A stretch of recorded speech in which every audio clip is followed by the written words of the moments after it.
focused vision. To find ideas that become solutions to the world's most pressing concerns. Innovation and creativity are the sparks that ignite to transform lives and society. And these need space to grow.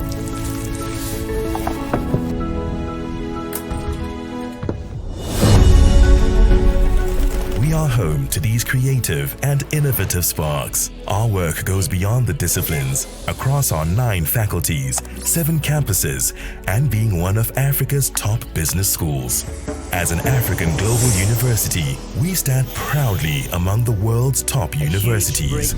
We remain at the forefront of universal discoveries and provide authentically African solutions to the world's greatest challenges and opportunities.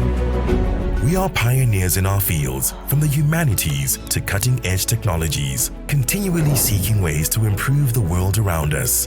Our hybrid learning systems provide quality education that enables graduates to become adaptable game changers.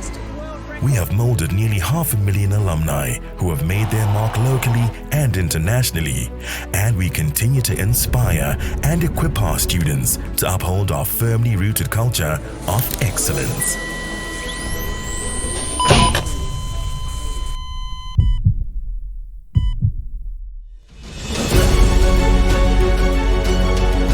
At the heart of what we do is our people. They are creative, critical thinkers who can shape society for the better, because that is how we teach, learn, innovate, impact, and live. We are the University of Pretoria.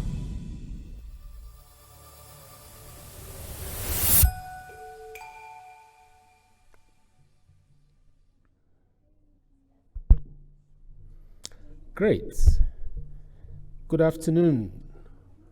My name is Christopher Isike, and I'm the director of the African Center for the Study of the United States. This is a very diverse audience of students, academics, policymakers, civil society, and the diplomatic community that we have here today. And I would like to welcome you all to this seminar, which is a joint event between the African Center for the Study of the United States at the University of Pretoria, the Center for the Advancement of Scholarship, also at the University of Pretoria, and the Center for African Studies at Howard University in Washington, D.C. Our purpose is to critically reflect on the US-Africa Leaders Summit, which held last December in Washington, D.C., and what the outcomes mean in real terms, for Africa and the United States as well. The intended output, which is a policy brief that we hope to share with interested stakeholders across governments in Africa and the United States, with a view to help Africa's preparation for the next summit, which I suggest should be held in the African Union headquarters in Addis Ababa in the spirit of equal partnership. Thank you. Indeed, the US-Africa Leaders Summit came on the heels of the Biden strategy for Africa, which was unveiled in South Africa at the University of Pretoria, co-hosted by us in August of 2022. Now, the principle underlying that strategy is equal partnership with Africa, and it's time we begin to put our mouth where our money is, or where our mouth is, as the case may be, right? So for us, this is commendable, as the continent has always been at the receiving end of policies, programs, agreements, and summits with the United States, with China, with the European Union, Japan, and even Turkey.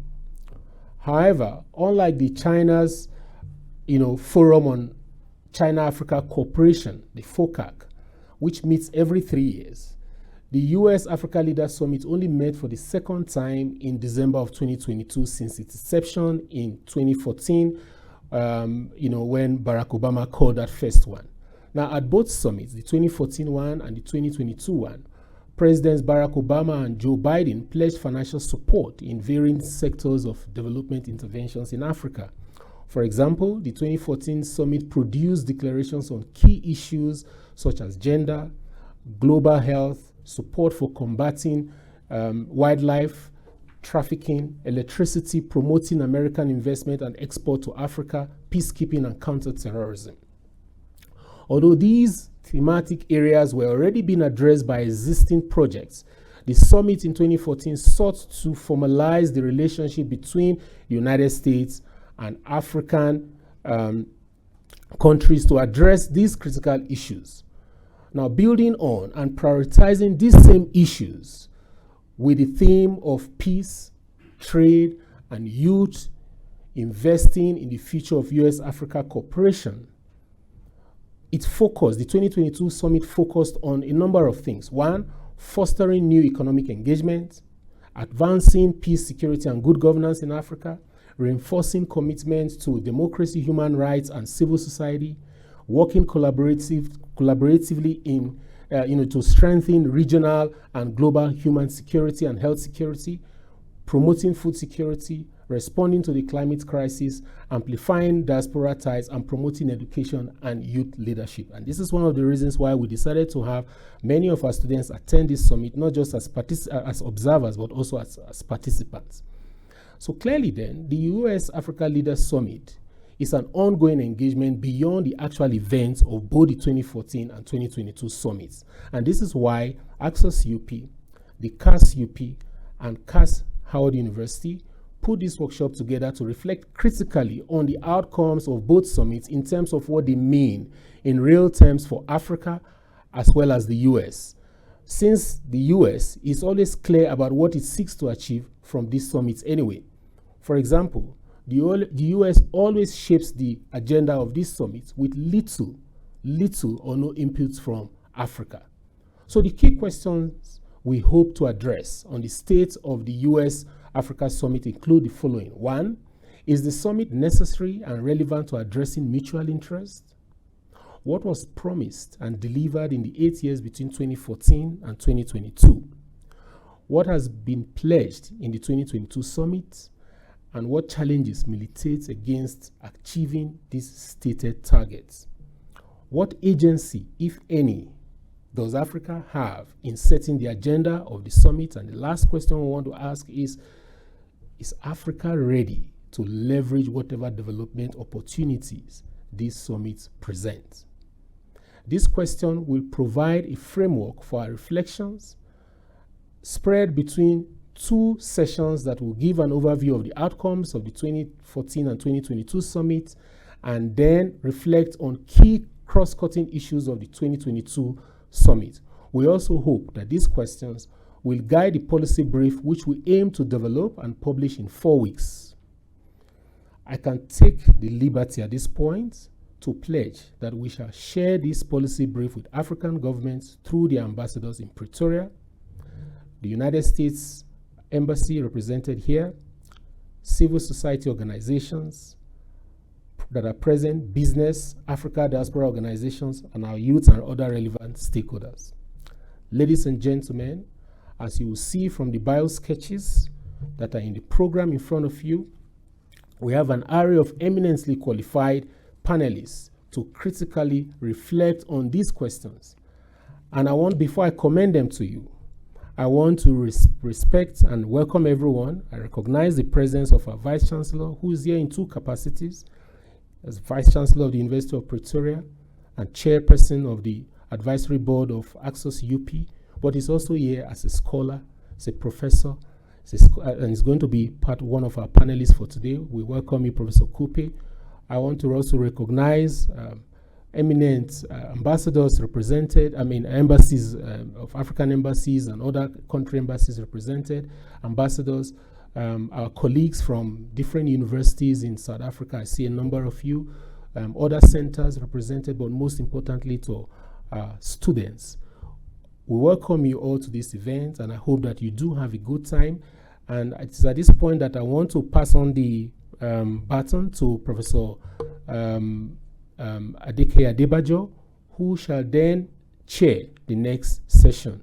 Thank you very much for coming, and hopefully we'll talk again.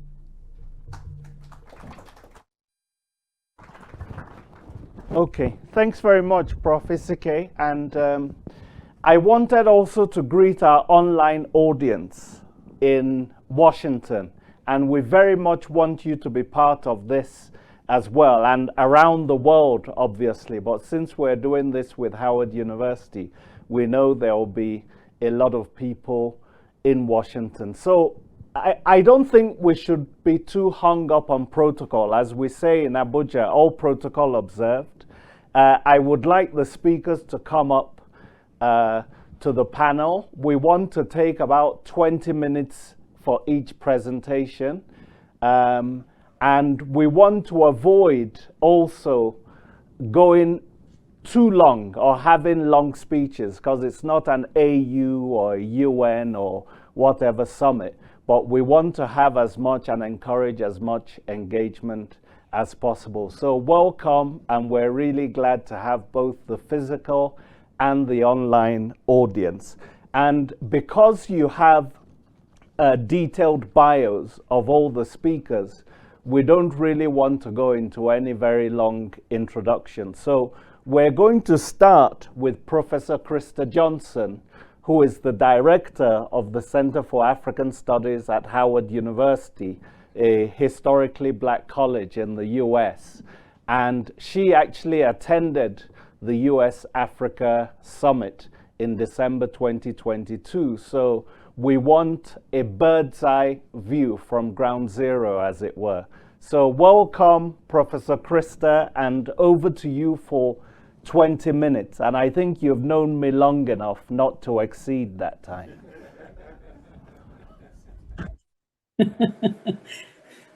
Thank you. Thank you very much, Professor Adebajo, Professor Isike, Vice Chancellor Coupe. It's been my pleasure to work with you all in putting this event together. It's really, I think, an important and timely event. There's still, here in Washington, D.C., there's still a lot of, can you see me? I'm sorry, have I gone off screen? You?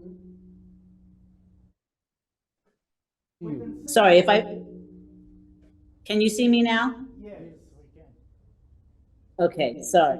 Let me see if I can maybe split my screen, because I was trying to get my note, or actually, I'll read from the other thing as well. Okay, so yeah, there's still a lot of excitement, I was gonna say, here in Washington, D.C.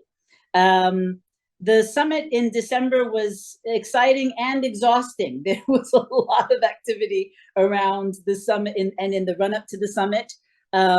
I think those of us who were here were indeed a bit exhausted, and by the time the Christmas break came, we were in desperate need of it. I have to say that I think that there's a real palatable mood shift in Washington, D.C. these days. There was, as I said before, a lot of engagement on the part of many diverse constituencies in the run-up to the summit. The Biden administration made really concerted efforts to hold info sessions and kind of planning meetings with various constituencies to ensure that many voices were heard and many inputs were able to be collected in organizing the summit. And I think that that mood and that mode of really wanting to listen, not necessarily, Professor Adebajo is right. I mean, in many ways, obviously the US did set the agenda, but there was, I think, really an opportunity now for the Biden administration is interested in listening, and they're interested in listening to the diaspora constituency here, but also African constituencies. And so I think we really need to take advantage of this moment where we can have, I think, significant and important impact and input. So there was a lot of anticipation in the run-up to the summit. And in essence, just to kind of quickly, go over the schedule, if you will. So the summit took place over 3 days. And the first day, it was intentional that the first day would be the Civil Society Forum.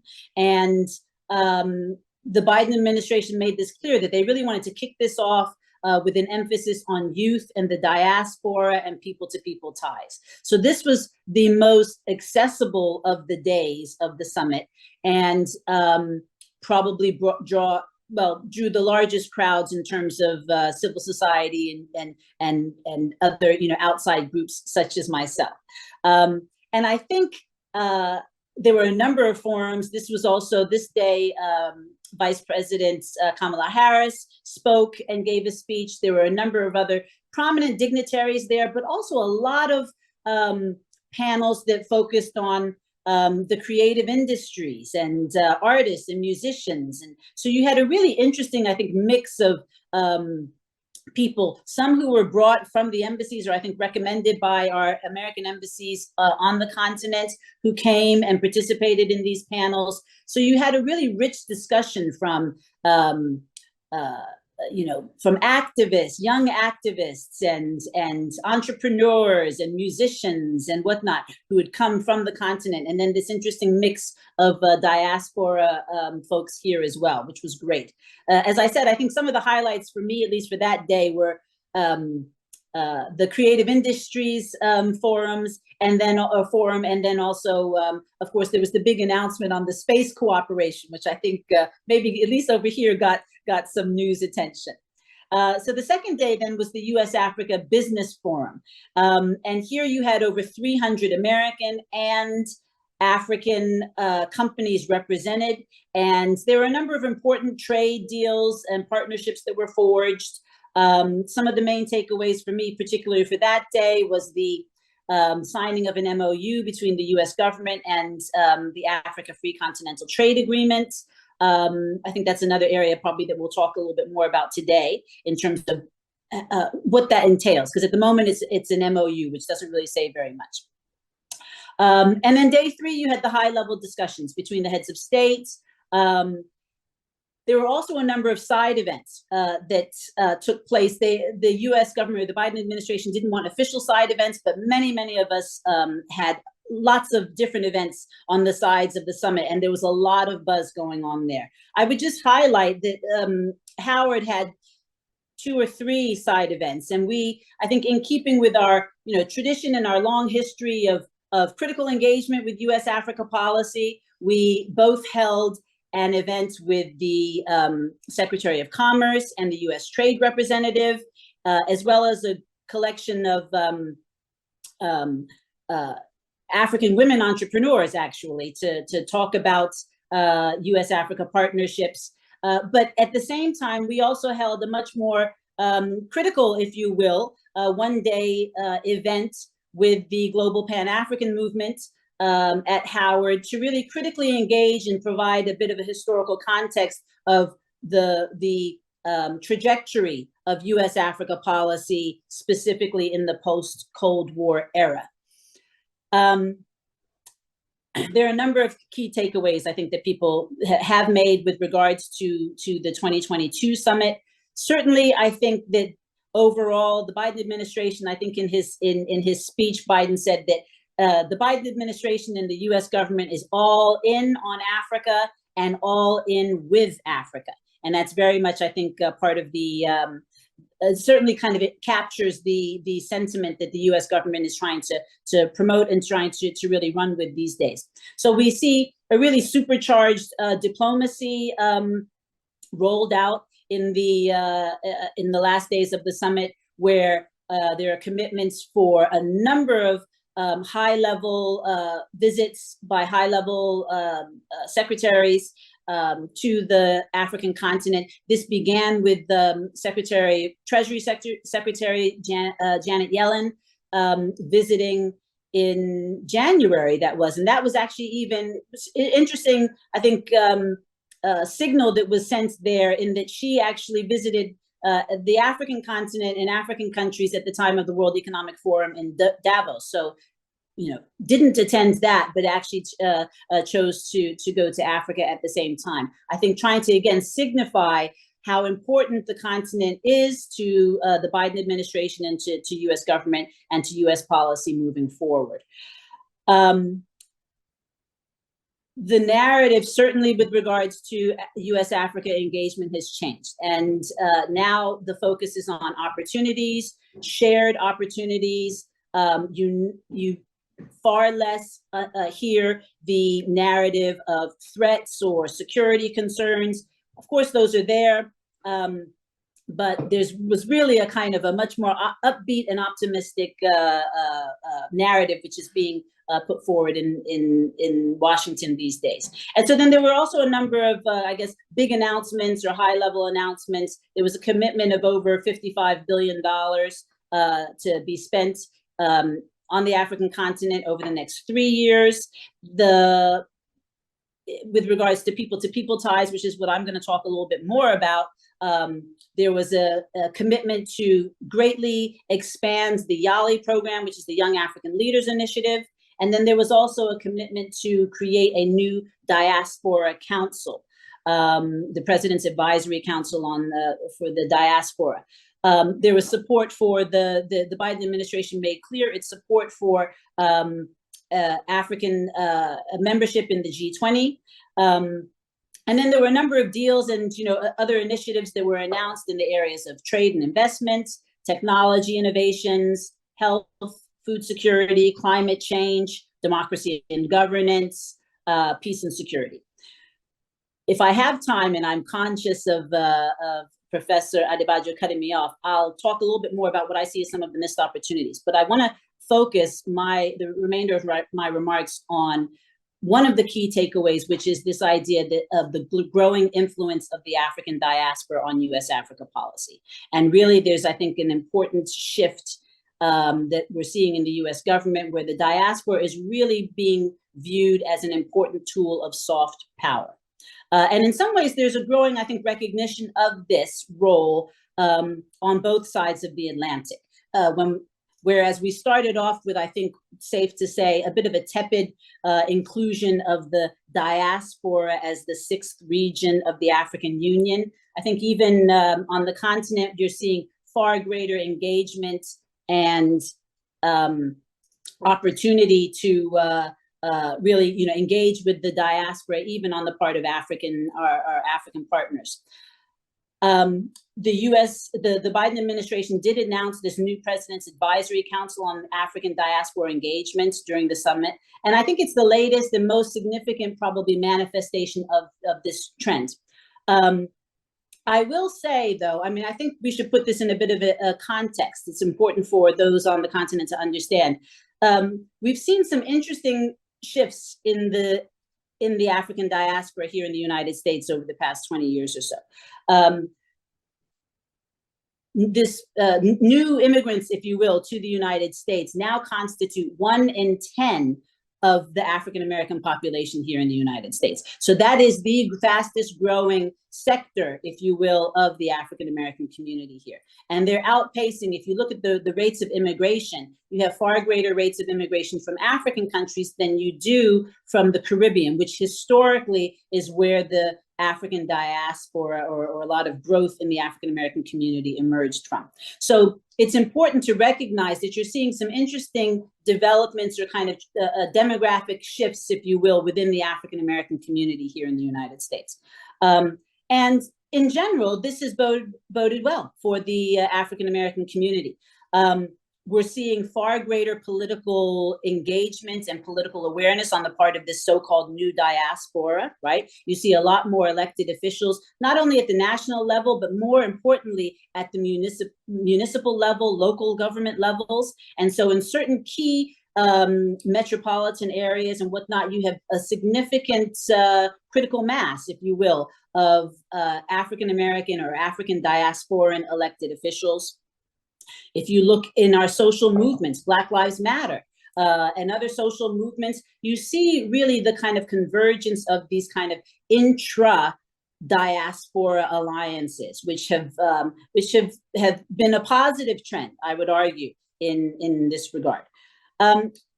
However, I would argue, I think that a takeaway for me from the summit is that the summit brought to the fore a particular narrative and construction of diaspora and a growing propensity to define diaspora as largely or exclusively this new diaspora. So the new diaspora that's being promoted is a diaspora comprised of middle-class economic migrants, social and economic entrepreneurs, not descendants of enslaved people, but also not refugees. those who came over as refugees. So what's, kind of driving this trend? I think this narrative fits comfortably with the American persona of the land of prosperity and economic opportunity. But it also fits a broader agenda of the United States to present a new American history of capitalism, one that has been whitewashed and is no longer tethered to the ills, if you will, of slavery and colonialism. This new diaspora narrative also complements the narrative of Afro-capitalism emanating from the continent. So this is a narrative that has heralded Africa as the last frontier of capitalism and seeks to give Africa a seat at the table of global capital. And it's a globally appealing and neutral concept, certainly in comparison to the older construct of Pan-Africanism. But Afro-capitalism is also devoid of any anti-imperialist, anti-capitalist core.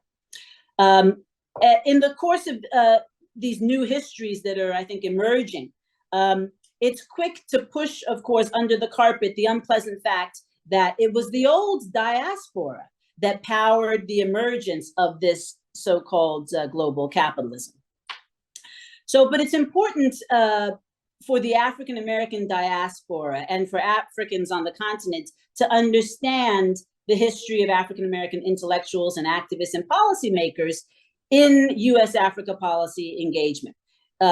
They have had they've been independent and deeply informed advisors who have had a history of critical engagement with U.S. policymakers on Africa issues. Black scholars and intellectuals have always been at the forefront of uplifting our voices against foreign policy hypocrisy and advocating for what political scientist Ron Walters has termed foreign policy justice or foreign policy equity. So I think another trend or that's kind of pushing this new narrative is the fact that American culture finds it very difficult to speak positively about the original diaspora. And I don't think I need to give you guys too many examples of that. But this new diaspora, of course, has to some extent avoided those kinds of stereotypes or that kind of labeling. So Ambassador Johnny Carson, I think, and this new President's Advisory Council is trying to forge a new narrative that builds a future based on shared prosperity. But they'll be wise, I think, to heed not only the past, but also to draw on the institutions, the networks, and the strategies that have been successful in the past. It matters how we define the diaspora, lest this new network of mutual cultural and commercial alliances will be devoid of any liberationist or developmentalist impulses, and rather this kind of construction of the diaspora falls prey to, being simply the latest neoliberal concept or trope. I think I have 1 or 2 more minutes, Prof. Do I? I'm going to just say a little bit more about some of the missed opportunities, and maybe I'll just list them, and then if we want to come back to them in Q&A, I'm happy to do that. So the first, I think, missed opportunity is Krista, you have 5 minutes. You have 5 minutes. Oh, okay, fine, good. So then I can elaborate a little bit more. So the next, Professor Esike had mentioned that one of the things that we really do need to kind of change is, who's agenda setting, who is setting the agenda. And I would say from the perspective of Washington, D.C., I think many of us on this side were disappointed or thought that it was a missed opportunity that the African leadership didn't come with more demands in hand, collective demands in hand. As I said, I really feel as though we're in a moment where the Biden administration will listen and perhaps act on very concrete and tangible demands. And you just really didn't see that, right? It seemed as though people were here to have a good time and to talk, the African leadership, but there weren't really any concrete demands that were put on the table and say, we want the Biden administration to do X. So completely agree that the agenda needs to be, or more African, kind of initiative needs to be shown, but that also has to come from the African side. So I would say that. The second, I guess, missed opportunity or area that I think is a missed opportunity is this area of subnational diplomacy. So you had high-level meetings with heads of state, et cetera, et cetera. But as I said, even when we're talking about, engaging the diaspora, it's in places like Minnesota where you have local city council representatives, in Houston and Atlanta and all of the other parts of the United States. And I would argue, of course, on the continent, you have, mega municipalities like Lagos and Johannesburg, where you all, or Pretoria, where you all are, where you're really are playing far increasing roles in subnational diplomacy and really engaging on the global stage. So even though in the State Department, we now actually have an office on subnational diplomacy, much hasn't been done with that in that regard. And from what I understand, there's not really much money behind that at the moment. I think that's a real area of growth, but also an opportunity to build these people-to-people ties beyond just heads of state. And then the third one, which I hope we can get back to a little bit more, is actually in higher education. We didn't see very much engagement of higher institutions of higher education or around the issue of higher education.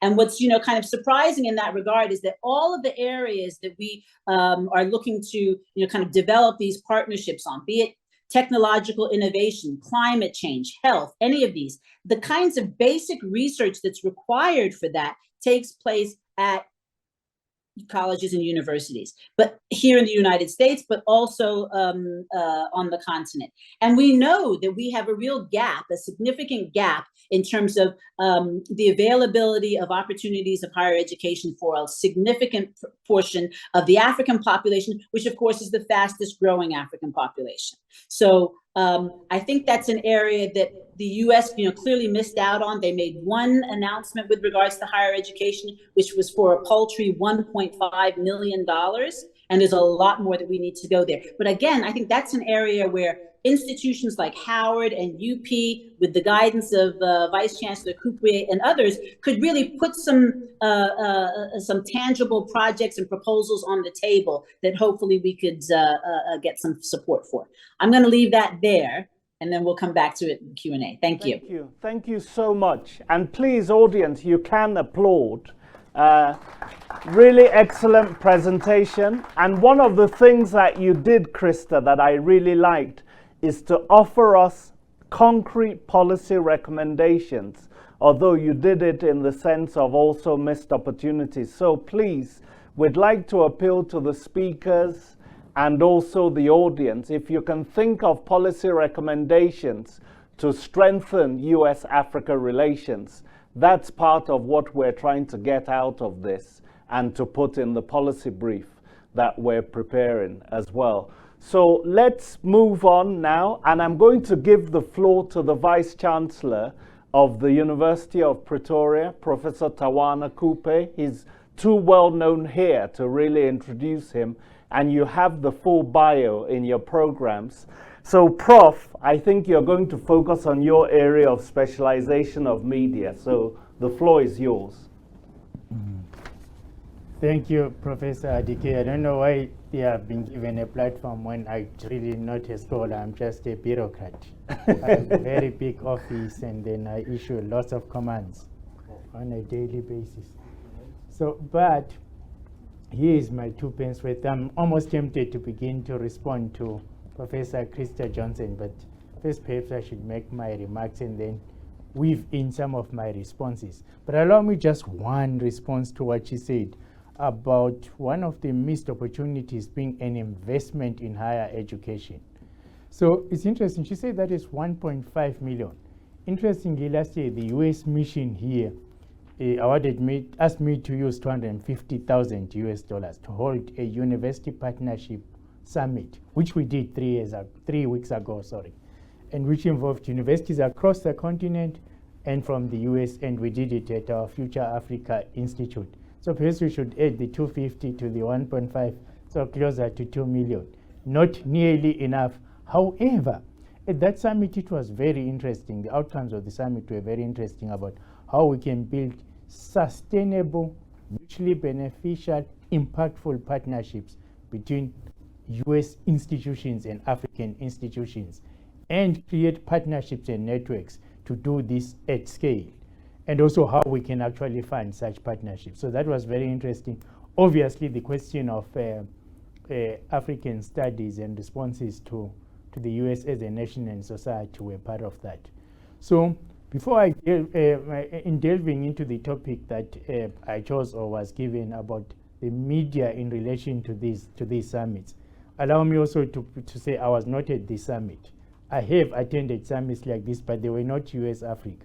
The summit that I normally attend, which is Africa, and is the one run by Japan. It's called TICAD.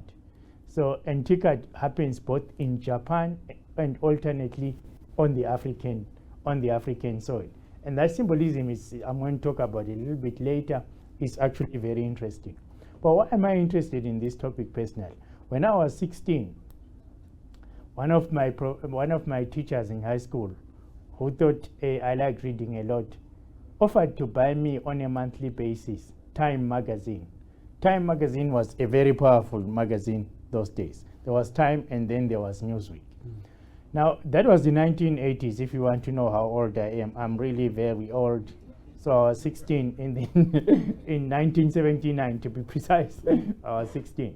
So I started reading this Time magazine. In fact, I used to keep those Time magazines for time eternal and carry them around with me until I had to throw them away because my mother said they were filling up the house. But anyway, if you remember what was happening in the 1980s, for those of you who are old enough, you might remember that there was a lot of summits in the 1980s. What were the summits about? Anybody remembers?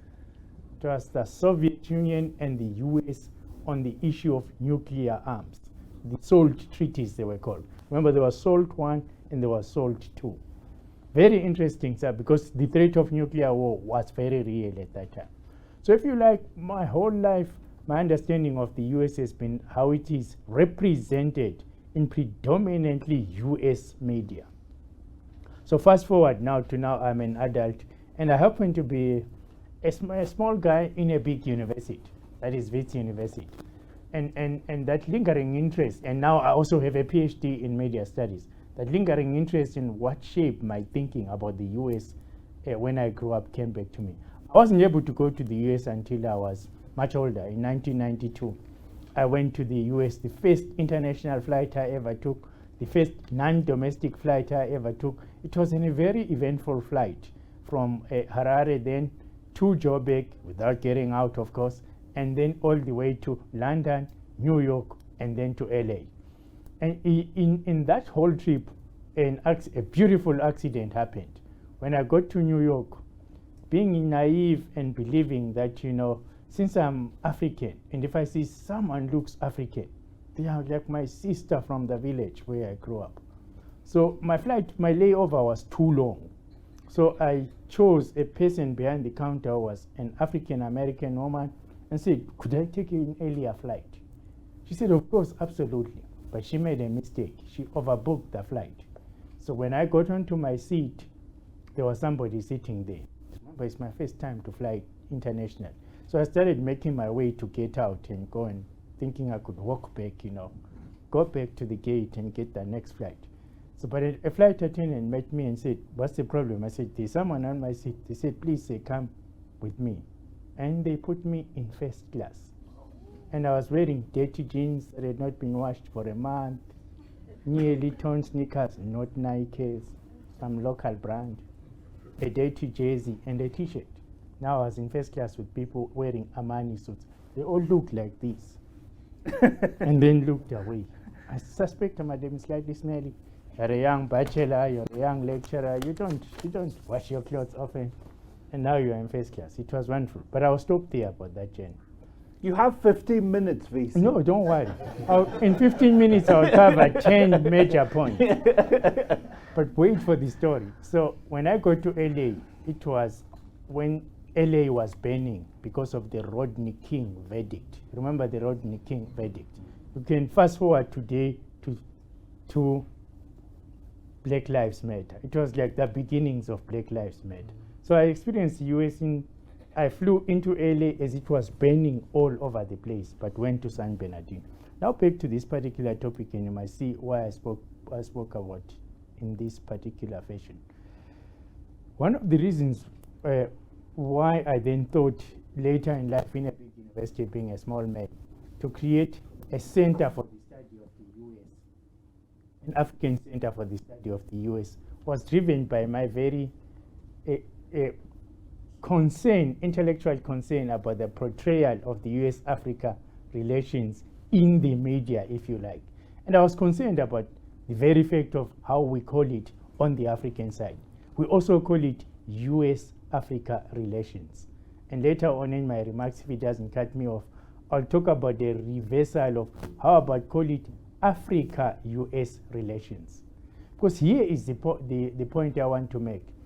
Whatever US-Africa relations or Africa-US relations happen, they happen in the context of a framing, if you like, that puts the US empirically so in a dominant position in the world, right? So that is why also the summit occurs in the US. It's not the one like the Japanese one, not that the power relations are any different. So from my perspective, studying the media, I find that what the media actually does, it reinforces unequal power relations. So I think Prof. Christa Johnson was quite correct that from summit to summit, there's often more spaces for African voices to represent themselves. And she said the innovation of this summit was a use of the diaspora, if you like, a multiplication, multiple African voices, not necessarily diverse in my view, about the US-Africa relations. So here's what is interesting about the media. If you look at the rhetoric of the media as such and the theories about the role of the media, they talk as if actually one of the key normative roles of the media is to question power structures and the powerful, and for in that way hold them accountable. I think that is only partially true, actually, because also a focus on the powerful in itself if you like, reinforces the power of the powerful, because they are always at the center of things. So media actually as an institution in society, despite its rhetoric to the contrary, is aligned towards power, if you like, of any form. So if you look at what is news, news follows who are the power makers. Even the structure of television news in print media, it begins with big political events around big people. And then it goes all the way down there. You often find people in the more bizarre stories or in the more popular side of things. And if it follows, whether it's sport, culture, or whatever, the media has been implicit, for example, in not actually recognizing the power of women, and also in a sense reinforce their marginality in society. So, in the media, actually, to then rapidly make my points, Africa is positioned in a subordinate position, which is in real terms empirical measures of power in the world as it is. So if you like, you're not going to get a questioning of the US-Africa relations or Africa-US relations in the media. What you're going to get a reinforcement of things as they are, and some latitude towards. And you heard it from Prof. Christa Johnson. The Biden administration is much more listening and willing to hear, but that does not change the power relation. And that is not a fault of the Biden administration, in my view. You have to ask the question is, when people board jets to go to Washington, what do they think they are going to do? Because we also have another problem, a conundrum here, is that it's one country, yes, a well-powered US, meeting 55 countries in a summit. And a continent, but that continent is not a country, right? And also those countries could actually have different, if you like, foreign policy positions or international relations philosophies, if you like. But they're all lumped into one, and they all go to Washington. Let's not forget something. Not everybody goes.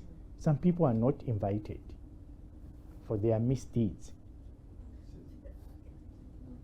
Right? So it's also not a US-Africa summit. It's actually a US and chosen African summit, chosen African countries summit. Now, I'm not making a case for the guys who are disinvited. we might actually want some of them to be disinvited. But the reasons why others who go there could also be disinvited. So you actually have then, so what in the media we see is actually, frankly speaking, a misrepresentation of what this is. It's not a US-Africa summit. It's a summit of the US with some chosen African countries. And those who speak best begin to speak. Let me put it this way to you. Why is this not a US-AU summit? Would that change the dynamic? Because the AU is at least a representative body of Africans. It has, let's be quite frank, its own weaknesses. The dynamic might not change. But I think that it would speak to something about, if you're going to meet a continent, at least meet it through its representative structures. And also, why do African leaders want to be invited individuals? And I suppose in their WhatsApp group say, sorry, I'm sorry you didn't get your invite. I got mine. I'll be in Washington. And I'll tell you what happens. Why is there allow a situation where almost you are being disunited in that? So I think also the media is about actually reflecting the truth, but this is not the truth. It is so right from the beginning, a summit of this nature, including the Japan one I mentioned, China, Africa summit, I think others have followed with their own summit. In fact, reinforce a global world order, which we actually don't want. We want genuine multilateralism, not actually individuals cloaked under the vein of multilateralism. So what we need is, I think, a media discourse about Africa, a continent of 55 countries. And there is weak African Union, but perhaps growing. And it's US, a global power relations. That is what we actually need, a media discourse to reflect what this is.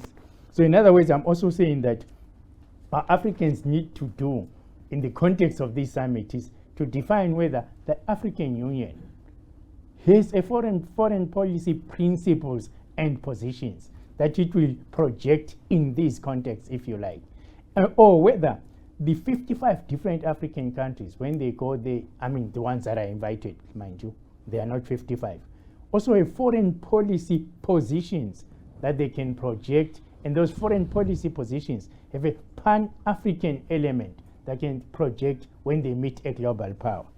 And then that situation encounters a situation where, let's be quite frank, the US core foreign policy is actually not about Africa. Because you're talking about 15 countries that in the global order as the world order is now, are very weak, right? So I think that what the media does not look at, and what our African leaders don't look at, and what we must look at as scholars is, where does Africa fit in the global US foreign policy? Is it a major element, a tiny little element, an irritation? Why is it that, I mean, it's such a hullabaloo in the media, even in African media, when an American president visits Africa, and in their 4 or 8 years in office, often that happens once or twice. All right. A French scholar of Moroccan origin, Daniel Dayan, wrote a very fascinating book called Media Events. Him and his co-author, Eli Kahouts, have this theory around events that are largely mediated, particularly through television. And they seem to suggest a lot of substance in what is discussed, which could be transformative, but in reality are almost a ritual of power. And they are often broadcast these days because of live television and others. They are often broadcast live. It's like a papal visit to a particular country, the Queen's visit, or now she's dead, now there is the son, King Charles, visiting. It's a massive media event, but actually sometimes, to use Shakespearean language, signifying nothing. Sound and fury, but signifying nothing. Nothing changes post that, or there are only very incremental changes. So, let me put it this way. For this to happen, though, Africa needs to consciously develop and articulate its interests, and how those interests will be pursued in relationships, in international relations, beyond not just the US, with Japan, with China, with Russia, and all of that.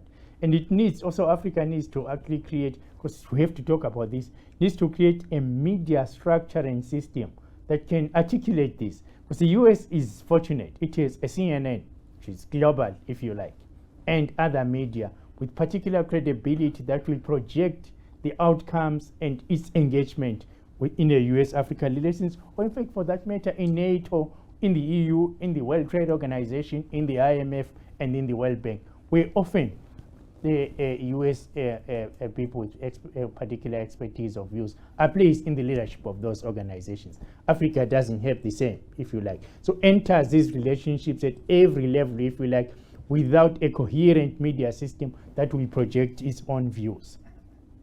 Then, of course, I think that if you're going to talk about this also, you can't fail to talk about how you reform media systems to, while they focus on power, be able to, on a sustainable and consistent basis, give voices to alternative views about the world order and a common humanity. Not one that is idealistic and whatever, but a common humanity that can confront the kind of crises we face today, whether it's war in Ukraine or in Mali, insurgents all over the place, world instability, and of course our planetary crisis. Because that is very, very important. Because as you know, with our planetary crisis, when it's climate change, although Africans might not be the large causes of it, the worst impacts will be felt on in Africa. Absolutely. Where is that particular kind of voice? Where is the media infrastructure to do that? Where is the agenda setting about that? And also what meaning is there for a US-Africa summit? Without actually, in a sense, and Prof. Krista actually made that point as well, without putting those things that are existential crises for the African continent itself, if you like. So when I was contemplating the creation of these centers, I founded the center at VIS and the center here. I thought that at least from my own little disciplinary corner, these are the critical conversations we need to have. And as Prof. Isike said and Prof. Adeke said, the whole point of this actually is to begin to build knowledge, as the poster says, fostering knowledge-driven engagement between Africa and the US. A body of knowledge, a body of theories that can influence whether it's media, scholarship, African foreign policy, if we get to that point, and the policies of different countries, to begin, if you like, to be part of the array of forces from within the continent that seeks to make a contribution to a very different world order, if you like. So I'm going to donate 1 minute. Oh, wow. VC, please give a round of applause. That was quite spectacular. And what I like about this opening is that Professor Johnson made the point that our leaders, there were at least 45 of them at heads of state level, went to Washington, and they did not have concrete proposals to offer to the Biden administration. And we have deliberately made this forum tonight not about government officials, because if the US says it wants to hear African agency and African actors, then it needs to hear from civil society. And of course, we also have American civil society in 3 of our colleagues as well. So let's move on quickly to Professor Chris Isike. And I think the time has now been set at 20 minutes. So I don't have to do very much in terms of coaxing. So Prof. Isike, please, it's over to you. And please be coherent and spectacular. Remember, you're also talking, so I'll watch you. You know, I was going to say that Professor Coupe has presented my speech, so thank you very much, and I'm done. Right? But again, if you look at Krista's overview of the summit and their outcomes, which she gave from a participant viewpoint of attending the summit, we can see that it's continued with many of the 2014 initiatives, and the 2022 one expanded into new areas as well. So, for example, in what is generally believed to be a challenge to China's Belt and Road Initiative, the US has continued to push the infrastructure card in Africa. All right. Now, one evidence of this is the ambitious $600 billion US-led G7 partnership for global infrastructure initiative, which targets Africa. As indicated in its Africa strategy, which I mentioned earlier, the US proposed to leverage and streamline financing and co-invest to develop game-changing projects to strengthen economies, diversify supply chains, and advance US and African security. Now, the PGII will also complement new and existing efforts, including initiatives such as Prosper Africa, Power Africa, as well as Feed the Future and the new initiative for digital transformation, which was one of the things they came out from. Now, the whole idea is to help close the global infrastructure gap in the continent. Now, to be clear, most of the model projects are in Africa, including the solar project of a US company in Angola, the vaccine production facility in Senegal, and the submarine telecommunication cables connecting Singapore and France, passing through Egypt and the Horn of Africa, right? However, the continent, Africa, needs to be ready to leverage these and other opportunities, offered by superpower competition in Africa between the United States, China, and Russia. Now, two important points in this regard are that these countries, that's the first point, is that these countries and others that are looking to tap into Africa's, enormous human and, material resources have their own interests, like Professor Kupe, said. And then two, the competition between the United States, China, and Russia in Africa is not going to end anytime soon. So the question then is, what should Africa do? Now, in the context of this US Africa Leaders Summit, I want to look at two things. The question of what agency, if any, Africa has in setting the agenda of future summits, which was one of the questions that we said was going to frame this discussion. And by African agency, I don't mean only state or government or regional level. I also mean people-to-people relations, which Krista did say in the day one of the summit actually had civil society groups, different African young people attending this forum. That's what the one she attended. So that's very important. And then the second question I also want to speak to is whether Africa is ready to leverage whatever development opportunities these summits have presented, especially as Krista said.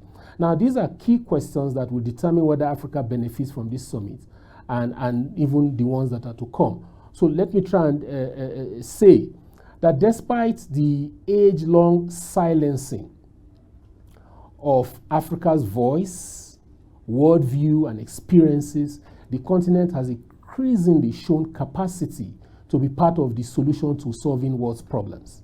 Its voting behavior, for example, in the United Nations General Assembly, in March of 22, on Russia's invasion of Ukraine, speaks to this particular growing agency that we're talking about.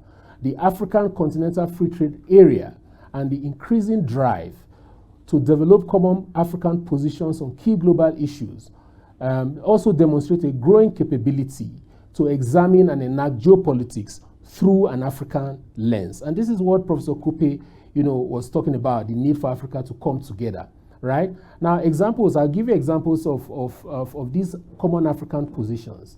In the last 18 years, for example, since 2005, you can talk about the Ezulweni Consensus on reforming the United Nations Security Council, okay, to make it more inclusive, and although it's yet to be, to fully materialize, we are already beginning to see the evidence of the benefits of this push. And there's an article that Professor Adeke wrote in 2021, underscoring this this fact. You can also talk about the 2009 African Mining Vision, which is a common African position to improve natural resource management. You can talk about, the 2011 African Consensus and Position on Development Effectiveness, the 2016 Master Roadmap on Silencing the Guns, its 2021 Common African Position on Women Leadership, and several positions that the continent has taken on climate change dating back to 2015. And the more recent, climate change initiatives, such as establishing, bodies like the Committee of African Heads of States and Governments on Climate Change, African Ministerial Council, the African Group of Negotiators, and Department of Infrastructure and Energy, to advance the climate agenda. Now, all of these initiatives played a very important role in the submissions that Africa made, to the COP27 that took place last year in Egypt. Okay. Now, the question has always been whether Africa, can actually develop, the potential, the capability, go beyond, making these common African positions and making them, to be useful, right? So for me, what I'm looking at is to state the fact that the continent, when we talk about whether Africa is prepared, the continent does not have, it doesn't have a regional hegemon in the realist sense of hegemony. A regional hegemon in the sense of a country that has the capability, to be a dominant power player. We have regional powers. You can talk about South Africa, you can talk about Nigeria, you can talk about Egypt, you can talk about Kenya. These are regional powers in the continent, right? But whether they are able to, come together, advance beyond these common African positions, and actually then begin to leverage on the opportunities that they can use to leverage more powers through power sharing. It's a different question, completely. All right. So that is one point that I think that is important, to make, that African states need to recognize that if they act individually, as Professor Kupe said, they will be cherry-picked and bullied by not just the United States, but by China, by Russia, and any superpower, any powerful country that wants to come, take advantage of the resources that the continent has. So that is the one point. The second question is that of confronting the elephant in the room, the states in Africa. The states in much of the world today, especially when we see what COVID did, the state in much of the world today is still the primary mode of organization. No matter how many new players we have entering the international stage, the state is still very important. And it is even more so in the developing countries of the world. The question that we have not asked in Africa is whether the state is fit for purpose. Is still fit for purpose, because the colonial state that we inherited from the colonialists was not established, as a development machine. It was an extractive and exploitative state that we uncritically accepted. What we call Nigeria, South Africa, Ghana, all of these contraptions. All right. Now, one of the things we need to do is to ask whether we need that conception of state, because these states also produce an understanding of governance that is parasitic, and this is where the whole problems start from. If we don't have states that and leaders that understand the purpose of the state, and rethink and reimagine and repurpose it to suit our development realities, many of these promises, many of these commitments, many of these declarations will just be that. Declarations, commitments, and nothing changes, like Professor Kupe said. So one of the suggestions I'm therefore making is that African leaders, African politicians, governments should not be afraid of revisiting the question of the state. And I'm not saying we should redraw borders. I'm simply saying let's ask ourselves whether these contraptions are still useful for the purpose they were created. Are they still useful today? Another point, apart from the one on the need to develop common positions beyond, what we have, is the whole idea of hegemony, like I said before. If we don't have a hegemon in Africa, the question is, can we leverage the opportunity of sharing power between some of our regional leaders, all right? And whether we can develop what we call, myself and Maxis Kuman wrote an article recently published by Asian and African Studies on the possibility of what we call group hegemony, where African states will share power, African leaders, different regions will share power and cooperate and use their collective resources, given their limitations and inability to be superpowers, but to share powers and share capabilities to provide common leadership and to advance common African positions. The last point I want to make, and I really am going to give you back a lot of time, is that African governments, and I'm very happy that we have ambassadors, representatives of African governments in this room. African governments should start being serious about knowledge creation and making evidence-based policies that concern the continent. There are over 40 centers that study Africa in American universities, over 40. And the United States have been studying Africa since 1974. All right? Now, all these policies we're talking about, US-Africa strategy, US-Africa policy, they emanate from knowledge that is produced by such centers that study Africa in the US. These centers produce the knowledge that inform the policies that the US have towards Africa. Now, what I'm trying to tell you is this. The real story is that most of these centers, if not all of them, are funded by the US government. So the US government deliberately puts monies in centers such as ours to get them to produce knowledge that they can use to engage with Africa. The question is, what are we in Africa doing? We have the African Center for the Study of the United States, and maybe I'm making a sales pitch here, but we do have this center. The policy that will come out from this as output, we are going to give to you freely. We're not going to sell it to you. We're not going to consult it to you, all right? Because we want to create knowledge that will help. But we're saying that now this policy is going to be paid for by the University of Pretoria, and we're going to give it to you. We are saying that it is time you begin to think about budgeting and putting monies to support centers like ours so that we can produce knowledge that will give back to you, that will equip you so that your engagement, Africa's engagement with the United States, will be knowledge driven, as it says in our banner and as Professor Kupe reiterated. These are the things that I think we should be doing, and I would like to stop here and hope that I can engage further during the question and answer session. Thank you very much.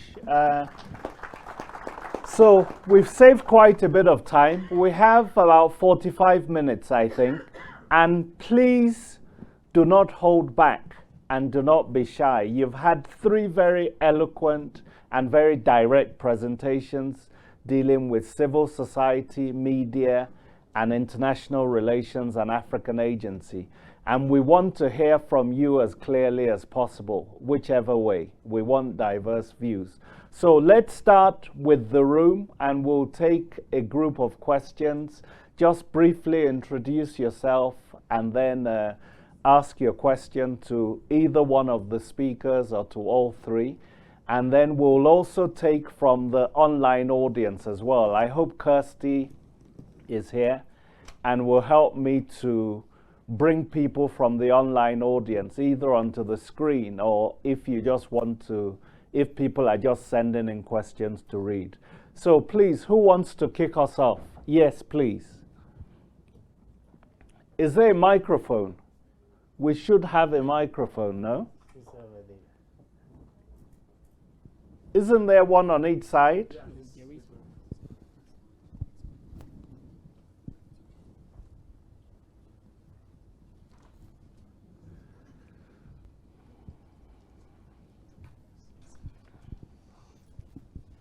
Thank you very much, Professor Adebayo, Professors Kupe, Isike.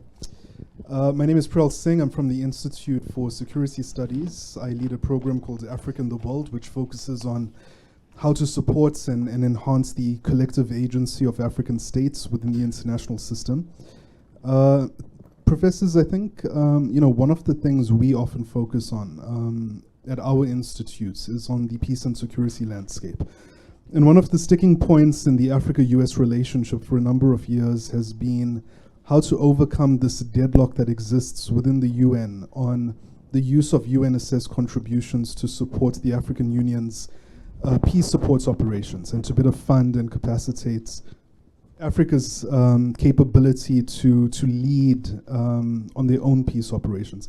I just wanted to get your thoughts on that, and I thought it's, peace and security is an interesting dimension for you to consider in the inclusion of your policy brief, and probably that would be one of the major sticking points. Thank you.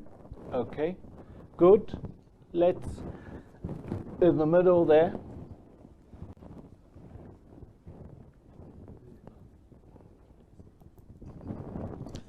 Thank you very much, sir. And let me pay homage to the panelists who have been very, very insightful in their presentations. I really enjoyed them all. And one thing... Kindly introduce yourself. Thank you very much. My name is Mike Okudili. I come from the High Commission of Nigeria to Pretoria. Welcome. I'm Minister Trade and Investment. I handle trade and investment relations between Nigeria and South Africa.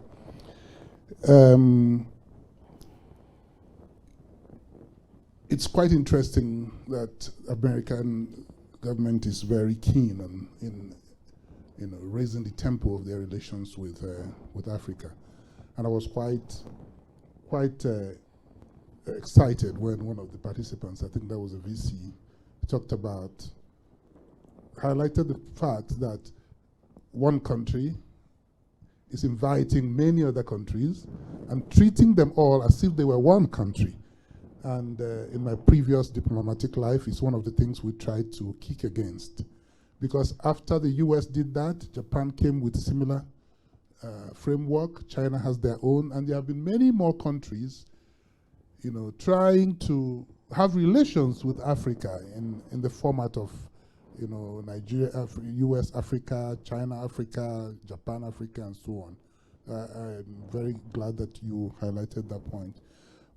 And I'm also glad that the US is also, for the first time, I notice, they are offering support for reforms of the UN Security Council.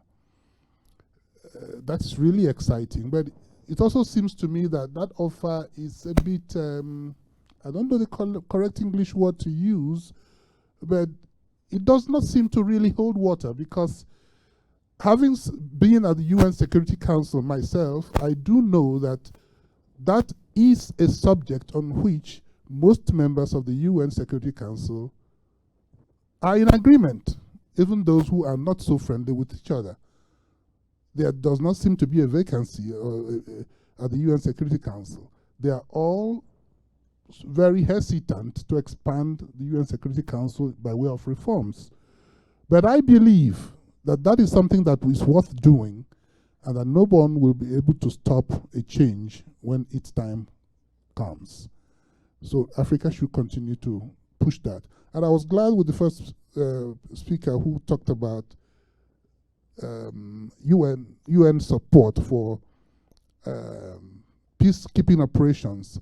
I happen to have been a lead negotiator at the UN committee called C34, and we pushed so hard, and we found out that this matter was also a subject on which most members of the UN Security Council were hesitant to support. Even as we speak today, I don't know any UN Security Council member that supports the use of assessed contributions for peacekeeping operations on the African continent. Except one, let me not be specific, that seems to have a bit of a liberal posture towards that subject matter. The next thing I want to say is that in this engagement between the US and Africa, there might just be need for a kind of summit or engagement on what I call shared values. Can two actually work together except they agree? There may be need for both parties to actually review, define, and agree on what they all both believe in and what they want really to pursue, given their different backgrounds, histories, cultures, and so on.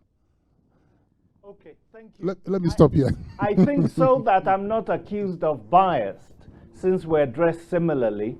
Let's move to another speaker. Do we have other takers? Can we also ask questions? No, definitely not. Please, can we get questions at the back? We want to draw the audience in as much as possible, Prof.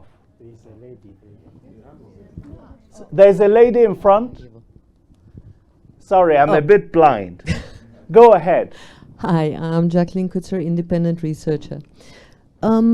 I appreciate all the views that were shared, and I'm quite surprised and very pleased by the fact that people are not buying into the usual American propaganda, America's so wonderful, America, but people are actually engaging the issue and not just accepting the propaganda that we usually fed. To what extent, and I'd like anyone and everyone to address this, please, to what extent do we actually have any agency at this forum? To what extent, even if we come together, will we be allowed to push for real an African agenda? I mean, America is notorious for the fact that, I mean, during the 80s, with the Cold War in the 70s, we had how many proxy wars, where how many countries were destroyed? We had the whole Angola war, Ethiopia. I'm not even going to go into that. Even up to recently, what was it, 2020, when Trump went and he recognized in direct violation of international law, I hate to say this because it really sickens me, but the sovereignty of Morocco over the Western Sahara. That is so in contrast and in direct opposition to international law. It is literally sickening to me. So to what extent, that is also where what Professor Cooper said, where they selectively invite people. I can guarantee you, Brahim Ghali from Western Sahara would not have been on the invitation list, ever. Nor would other problematic countries like South Sudan and Somalia and those. So to what extent do we actually have?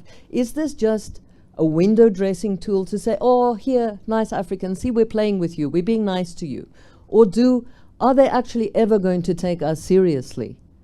I mean, we now have this climate colonialism which is being imposed on us, where when Blinken was here, he literally tried to impose these views on us that we should not try to develop because we are polluting the planet, and calling on COP, when his own president, the previous president, rejected all the climate change findings and everything. And I'm so proud of Minister Naledi Pandor for how she literally wiped the floor with Blinken that day and called him to order and said, you caused all the climate change, the climate pollution.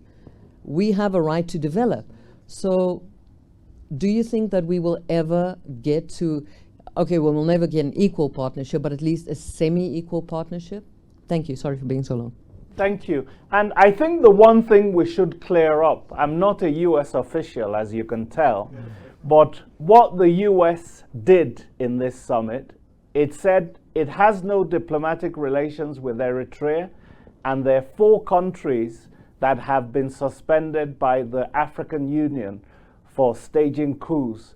And those 5 countries were basically excluded from the summit, so that we're clear what we're all talking about in terms of representation.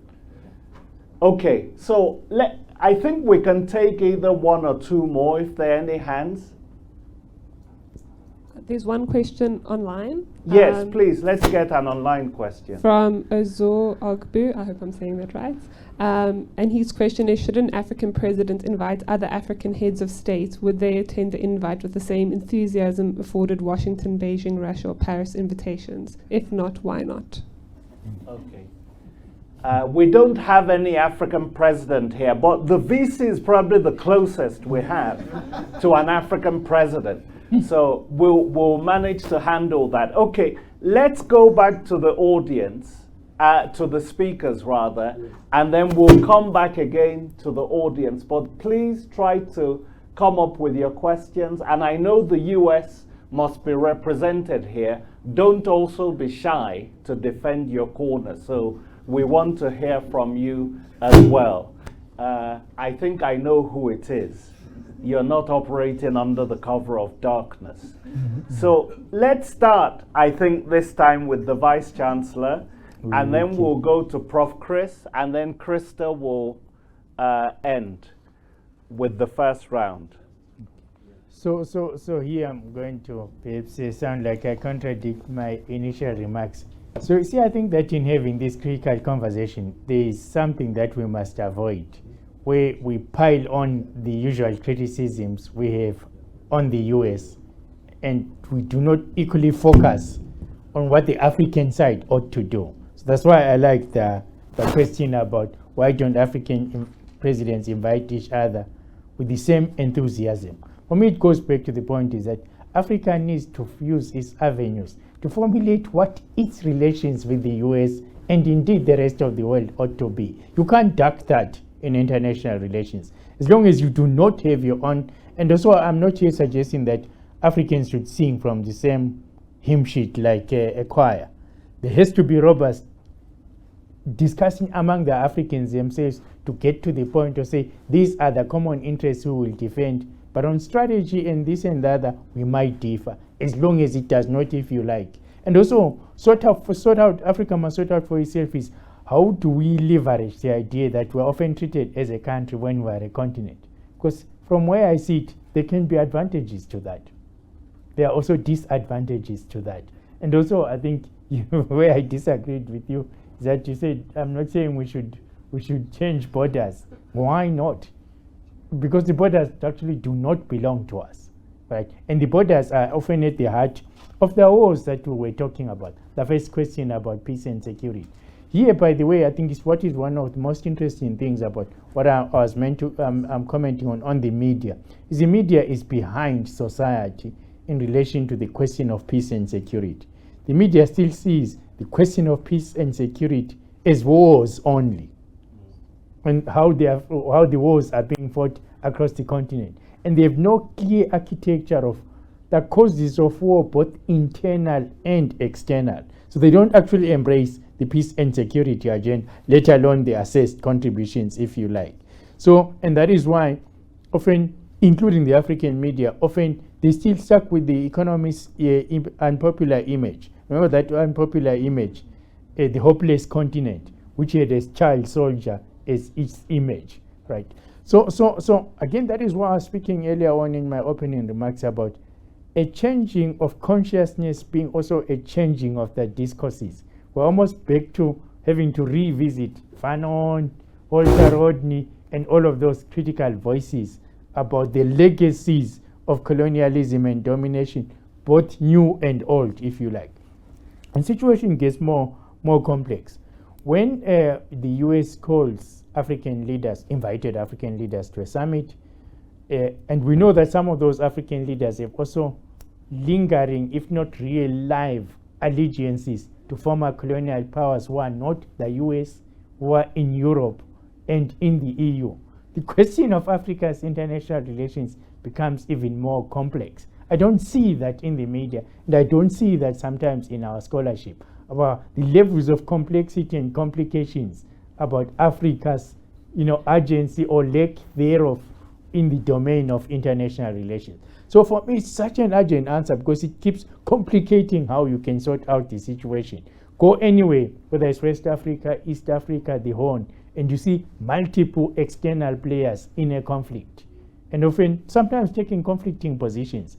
But the landscape is an African landscape, and African presidents often also missing, or when they send missions, you don't quite see what the plan is and whether they can actually follow through with that. So for me, my plea, if you like, about the knowledge that we need to produce is that out of this complexity, intersectionality, intersecting crises, how does Africa articulate an emerging viewpoint in the international relations? Otherwise, there are too many doors open for other players from elsewhere too, despite being invited to a summit after summit. So you got just summiting presidents, but no solutions on the ground. And so I think I'm glad the colleague from the Nigerian embassy raises that one country, many countries. I think perhaps I'm repeating myself. We have to discuss how we leverage the notion of an African continent acting collectively, and the notion of an African continent with colonial borders. Chris is partly right. How they also articulate their conflicting interests, because people are being played against each other as well in that domain. And also, they should open their eyes, so you can't blame outside players. The question for me, if you like, not answering every question directly, is what do Africans want? Don't answer that question. Some other people will tell you directly or indirectly what you want. And the complications of the continent will continue. So that might answer the question of how to come about shared values. Did the transition from the OAU to the AU deliver on that? There was a time when the transition happened, there seemed to be some degree of momentum, coherent African positions, NEPAD, a development agency, and so on. But it appears the momentum was lost somewhere. And in some instances, you feel that there is regression to that whole idea of a hard critical think of what to make of this idea, as Mudimbe, famous African scholar, has called the idea of Africa. Remember also the idea of Africa has origins in the colonial imagination about this geographic space, and not necessarily about Africans in the imaginary of Africans themselves. Thanks, VC. And we still need to try to deal with Priyal's very important issue of UN-assessed contributions for African peacekeeping. I know we've touched on it, but we'd like the IR scholar to also unpack that. The issue of whether President Biden's UN Security Council offer is one we should embrace or basically laugh at. And the third issue is the shared values, which the VC has commented on, but perhaps Professor Isike and Professor Johnson also would like to say something on that. So, Prof. Isike, the mic is yours. All right, thank you very much. I noticed that you didn't look at the VC when he was talking, so please don't look at me. That was just to make you laugh. But thank you, really. Look, on the peace and security question, for me, the starting point is to look at what causes, conflicts in Africa in the first place, right? And you can drill it however you want to look at it. It still boils down to poor governance, mismanagement of diversity, for example. The borders also cause problems. That's one of the reasons why African leaders are concerned about revisiting the idea of the borders, because they would they don't want to lose the authority. So if we first of all, we need to redefine our understanding of security. I was one of those who first wrote an article about opposing the U.S. Africa Command in Africa in 2008. And I can tell you it cost me a visa to the US, they know. The thing is, the question we're asking then was, if you are concerned about security and insecurity in Africa, you must first ask what our security challenges are. They were not wars in 2007, 2008. In fact, there was only one conflict, armed conflict in the continent then. But the problems we're facing were mostly human security challenges. All right? So if you really want to address security in Africa, the starting point will be addressing governance security. Okay? Which is not one of the elements of the human security paradigms, but should be one of the elements, because all the other elements, whether it's political security, economic, social, community security, health security, food security, all of them depend on one security, governance security. If there is good governance, a lot of those challenges will not be there. They will not lead to the insecurities that then lead to the conflicts that we focus on when we think peace and security. So so that's the starting point. Then you take to the United States. One of the things I think they must begin to do is to stand true to what they represent in terms of democratization, although they are also experiencing democratic decline right now. but the values of democratization, and also try to foster that. The democracy promotion and is one of the things that pillars of the strategy they have towards Africa now. I think that there's need for them to begin to invest in and support good governance, and also discourage illicit transfer of resources from Africa, to the U.S. U.S. banks and financial institutions should begin to discourage and freeze and repay ill-gotten wealth that is transferred from the continent back. If they take these kinds of measures, I think that they would be well into helping to address the major source of insecurity in Africa, which would then, become, a very important driver to solving whatever peace and security challenges that the continent may have. And I think that even the African peace and security architecture should begin to look at the governance problem as a major fundamental cause of insecurity in the continent, especially if they look at security from the human-centric lens rather than the state security or traditional lens of security. The other question I think that I want to speak to, which Adebayo asked me to do, was on the UN Security Council hesitancy, which the Nigerian representative spoke about.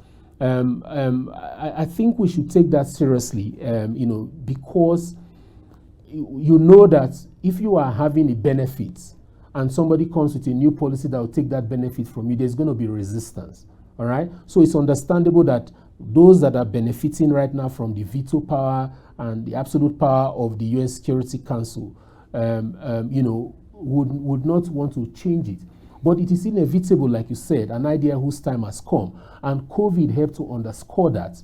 The recent Russia's war in Ukraine also helps to underscore that. And I've said that one of the silver linings from this particular conflict is the fact that the world is not going to remain the same after. Whether we go into a third world war or we don't, from the ashes of all of this conflict is going to emerge a new international system that has to be inclusive, because the majority of the world's peoples are not included, are not represented in that UN Security Council, perhaps apart from maybe China. So that is something that we need to talk about. And if you want to even push it further, I think that it's also time for us to begin to prepare, when the time comes, how we are going to approach the idea of representation from Africa. And this is why I talked about, the need for a group regional hegemony. Okay, we need to sit amongst ourselves in Africa. When you talk about what agency Africa has and whether the world will take Africa seriously, it must start from Africa taking itself seriously. Okay, we need to be able to sit down together and decide now who we want to represent us in the Security Council. Nigeria and South Africa are tussling for the position right now. They have supported, common African positions. They've driven these positions that have benefited the continent at large. But they also have their issues in terms of, contrasting national interests. Something that Adeke himself also wrote about in his book that looks at the foreign policies of these two countries. But there is need for us to think about the idea of the African Union, for example, as proposed by Professor Kupe, and this is actually being proposed by the African Union Commission itself, to probably be that body that represents the continent in that UN Security Council. So I'm just saying, in essence, that we need to start thinking ahead. We don't need to be reactive. We need to be, proactive about that. Maybe I should stop here. I know you didn't look at me, but maybe I want to give Krista a chance. Okay, thank you. Professor Johnson, can we get her back on the screen, please? Yeah, she's there. Go ahead. I'm Krista. here. And okay. I'm just going to add, I guess, a few comments, because I really like all the remarks that my colleagues have made. I think, we're at a moment where it's important to, I think, have that critical engagement. But I really think that we need to kind of think outside the box. So I really liked Professor Kupe's, kind of questioning of the borders. Like, why are we, and especially in the context of the diaspora and the kind of the reflections that I've been making over the past couple of weeks. I think the whole, kind of notion of, citizenship and all of these frameworks that we take, that have existed. The onus should be not the onus, but new ideas, new ways of conceptualizing these relationships, these kind of systems of belonging, these systems of rights, et cetera, and responsibilities. We can think about those in fundamentally, and probably should think about those things in fundamentally different ways. I mean, just kind of maybe bringing that, kind of narrowing that down to the field of higher education. Again, I'm very keen to get with Professor Coupe and kind of hear about the summit that they just had, because again, we have at our disposal, so many new technological innovations, et cetera, et cetera. The dissemination of higher education can take fundamentally different forms now, right? And we still seem to be very much locked into our degree programs and into even in-person teaching and, kind of the structure. Higher education needs to, and these partnerships, I think, between American and African institutions can really, I think, lead the way in terms of fundamentally transforming some of these sectors in particular. I would say, just to get back to, I guess, the UN Security Council point, I think it's important, again, to support these and to also take the U.S. government, I think, at its word in terms of its commitment to supporting African inclusion on the Security Council. But I would say as well, I mean, in some of these instances, I'm reminded in that case of the U.S.'s support for the kind of cessation of the TRIPS agreement, or at least the temporary cessation of the TRIPS agreement with the onset of the COVID pandemic, right? And that was something that the U.S. government supported, but I think there were all indications that the European allies were not going to support that. So in some ways, it was something that the U.S. could do to show its great support for African countries, but recognizing that the other allies weren't going to necessarily act on that. But I don't think that should be, kind of where we stop. Again, I think we, have to really think creatively. There are things in which we can get from the U.S., things in which we can get from, individual partners, proposals or programs that we can put on the agenda, which is very important. I was also going to just, I think, maybe highlight in terms of,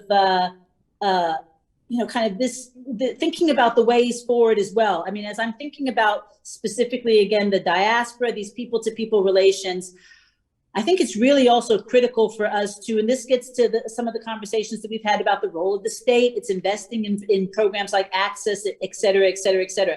But we need to really think about institution building, right? I think one of the dangers or the hazards that I see in terms of like the narratives that are evolving around the diaspora is that we kind of are privileging or putting way too much, I think, kind of emphasis or power on the ingenuity of these social and economic entrepreneurs to really be the drivers of redistributive justice and redistributive, developmental, kind of development on the continent. And realistically, that's not how it happens, right? We know that it happens more with regards to, or more because of effective state policies, right? So, around climate change, around trade and investment, all of these other things. So I think that we shouldn't, kind of get hung up on the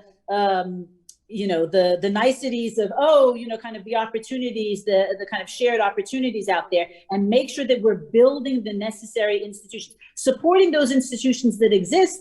Again, to put a plug in for the HBCUs, that's why I think it's really problematic for us to kind of eschew this kind of past history of African-American engagement in U.S.-Africa policy, because there have been a number of institutional frameworks, institutions, networks, et cetera, that have been put in place, which would serve us well as we move forward. But as well on the African continent, I think we need to kind of emphasize more institution building as opposed to, kind of these programming of YALI, et cetera, where we invest in individuals.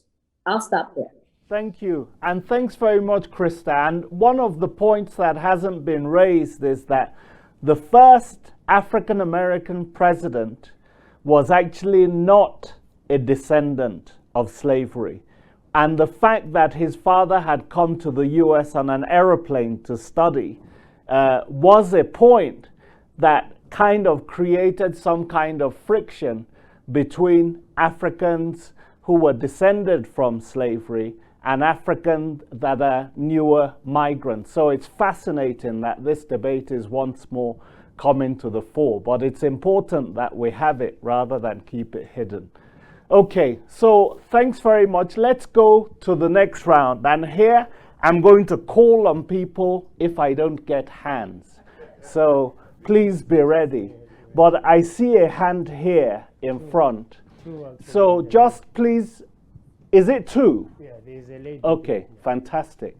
So let's start with the lady and then come back here.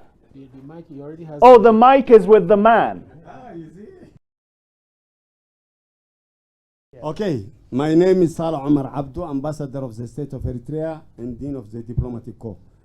Let me first apologize for coming late, and I want to reiterate the chair when he said that there was no critical proposals.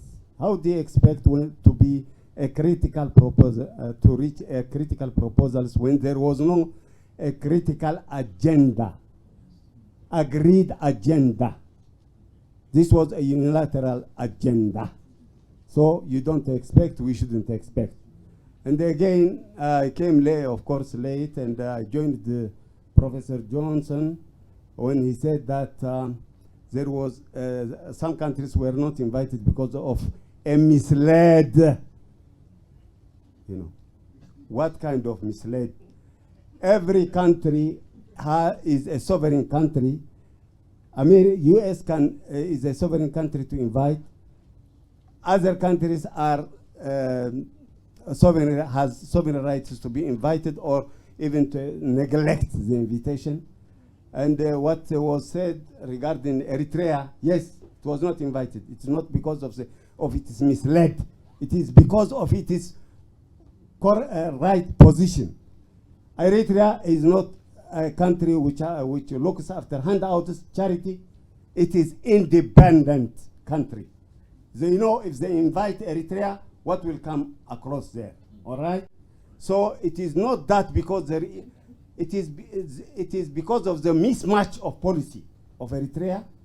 It is because of the mismatch of policy of US to East Africa in particular, and the continent in general. We don't buy policy for sake of at least handouts, charity, or the so-called donation. Donation is totally out of our dictionary, all right? So I want, with due respect, yes, Professor Johnson to correct saying that some countries were not invited because of their misdeeds. I thank you. Thank you. I didn't understand Professor Johnson to be saying that, but I'll let her speak for herself. But thank you, Excellency. Krista, did you want to come in briefly in response to the ambassador? Are you ready to have a fight with the ambassador? No. Oh, Prof, no. I think, as I say, I think he's referring to Professor Coupe's remarks, but because I didn't mention this. Okay. Well, let let Professor Coupe speak for himself. So I'll repeat what I said. I said perhaps because of their misdeeds according to American police. Was very clear. Yeah. So it's taken it from the American vantage point, Ambassador. I think we've been able to avoid a diplomatic incident.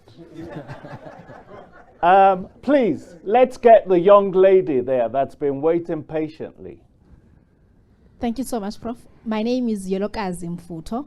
I'm a development practitioner and a student in the Center for Human Rights at the University of Pretoria. Well, thank you so much for hosting this. This is quite an important discussion. And some of the questions that I had initially have been alluded to, but I have, again, in retrospect, I'm thinking, what was the purpose of the summit? Maybe we are going to have be able to answer a number of questions relating to also the agenda. So if we know of the objectives of the summit, why are we having this summit, and why is it coined US-Africa leaders? Because language is not just a string of words, definitely. It is the note of meaning. But secondly, we also have to maybe engage on the intersectional hegemony that US has over the rest of the world, relating to their powers in the United Nations, particularly the Security Council. Secondly, the Bretton Woods institutions, financial institutions, the IMF and the World Bank. Because if we're going to look at US, we're not going to look at it just as a country, but the powers that it has and the position that it has are in the world, right? And when we go into this summit, we must be able to position ourselves, maybe as leaders, but mostly as the region, the African continent and the US, but the position that we hold in society, in the geopolitics. If the US is cognizant of its position and power in the world, then it must be in action responsible for giving Africa the permission to actually shape the agenda and coin what needs to happen for the summit to be a success for the continent, right?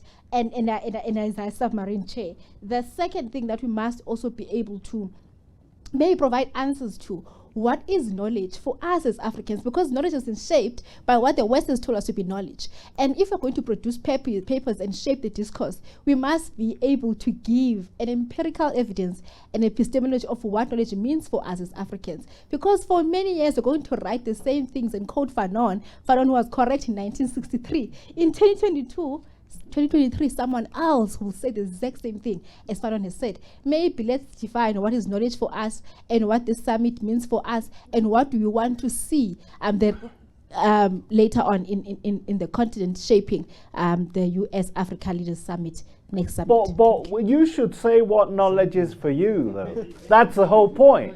Yes, I know. What is knowledge for you? Yes, for me, knowledge for me is to define my own experiences and my own experiences with my own language and the freedom, and for it to be palatable for the rest of the world. It should not only be in English for it to be palatable. If I am telling of my own experiences and my own problems in my own language and my own position, it should be constituted as knowledge, not only for it to be palatable for someone in the United States of America, maybe in New York, not knowing of how Africa is constituted and how Africa is on a daily basis. That for me is knowledge. Okay, so the US needs to listen to us as well. Thank you. I'm going to come to you, but please, let's finish on that side. Was there a hand up there? Oh, good. David Monyai. Okay. Please keep the level up. Thank you, David Monyai. I'm from University of Johannesburg.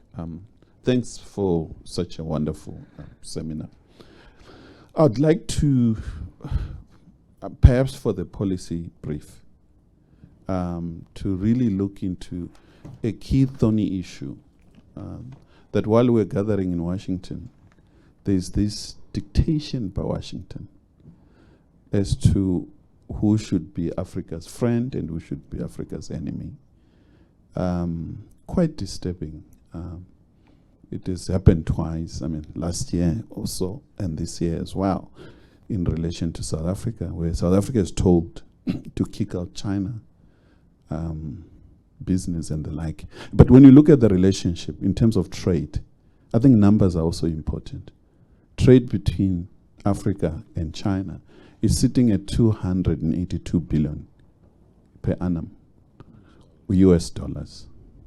And trade between US and Africa is only sitting at only 61 billion. For a country that is trading 61 billion, asking Africans to kick out one with 282 billion, what are our leaders thinking? Are they, I just wonder. But it would be interesting in that policy brief for this center to problematize that and tells us that this is not ideology, it's not religion, it's just food on the table. Should we follow some of these issues that are coming quite aggressively? Thank you. Thank you. please, you've been patient. Can we pass the mic on to this well-dressed diplomat? Hi, thank you for the opportunity to be here. My name's David Feldman. I'll out myself. I'm the mission spokesperson at the U.S. Embassy in Pretoria.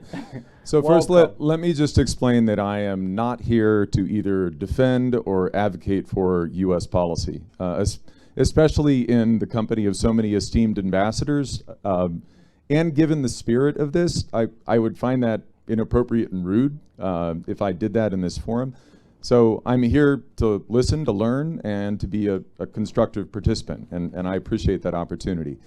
What I will say, in the spirit of being a constructive participant, I arrived here in July of 2021, and before that, I got a master's degree in national security studies from a U.S. government institution, where I was studying not only with members of all the national security agencies in the United States government, but also with members of foreign governments, including many African governments. And one of the key lessons, or the approaches of the way that the US government teaches national security strategy is we investigate and analyze the different instruments of power. So you have military instrument, you have an information instrument, you have an economic instrument, and a diplomatic instrument. And in studying examples, not only of the United States, but other countries, you find that national security strategies that fail, and we have had some in the United States that have failed in spectacular fashion, tend to overemphasize one instrument over the other, focus too much on the military instrument or too much on the economic instrument, and they don't coordinate the execution of those instruments over a number of years.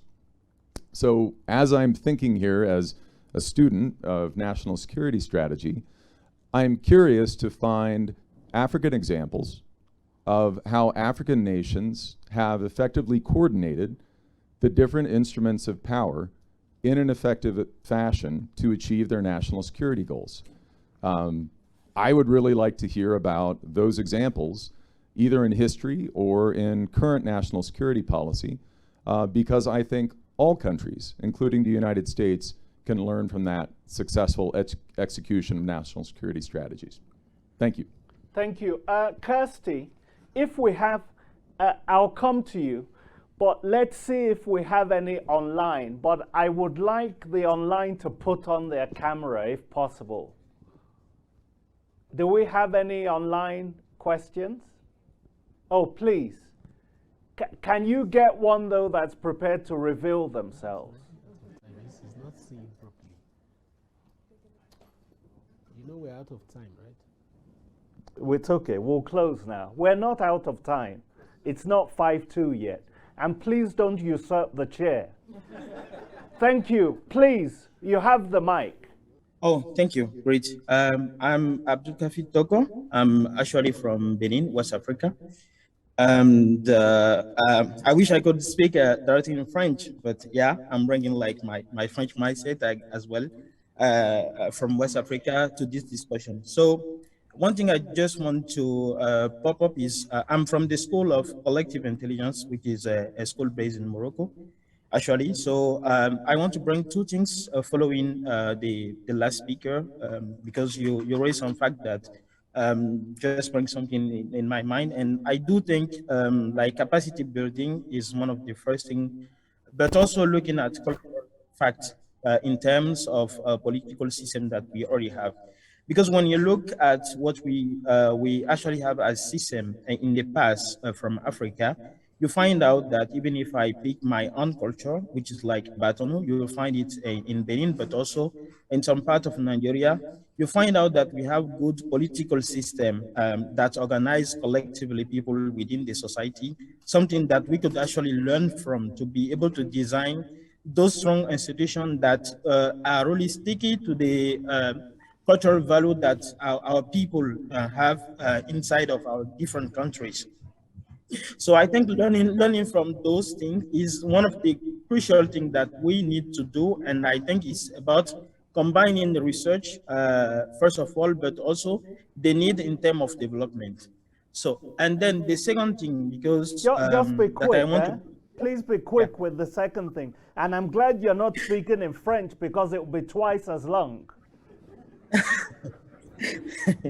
Okay, it's about actually solving public problem, because we have a lot of challenges to solve in Africa, and I think taking it from the public issue that we have in the continent is the best way actually to connect even the continent, but also America, solving those public problems as maybe businesses, because if we look at agriculture, health, or even education, there's a lot to do. Okay, we get the point. He's basically making a few key points. Let's get the last comment here, and then most of these have been comments rather than questions.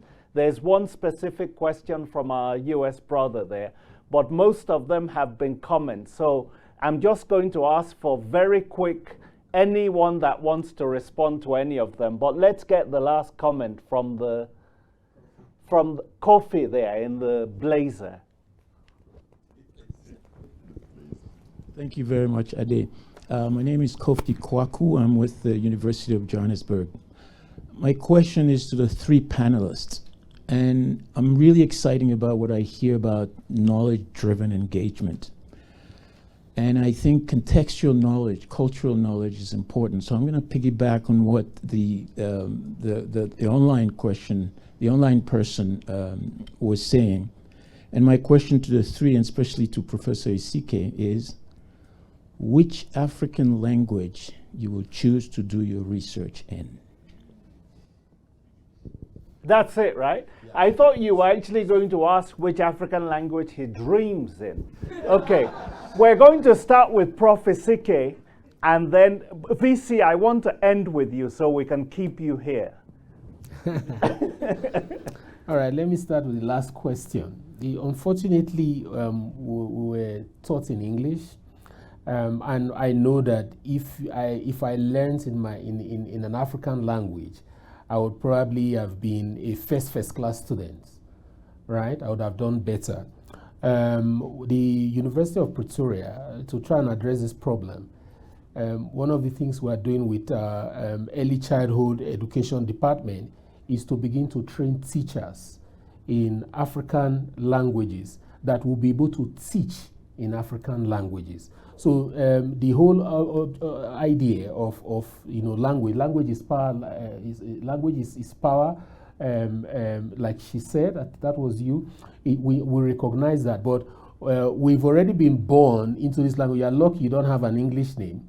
I've tried to correct the mistake of my English name by not giving my children any English name. So the point I'm making is that the future, we have to start remodeling the future now because we're already in it as it is. I learned in English. I would have probably preferred to, I'm originally from Nigeria, by the way. I would have preferred to learn in my mother tongue language, but the way I grew up, there's only one Nigerian language I speak, which is Hausa. I don't even speak my own home language. I don't know how to speak it.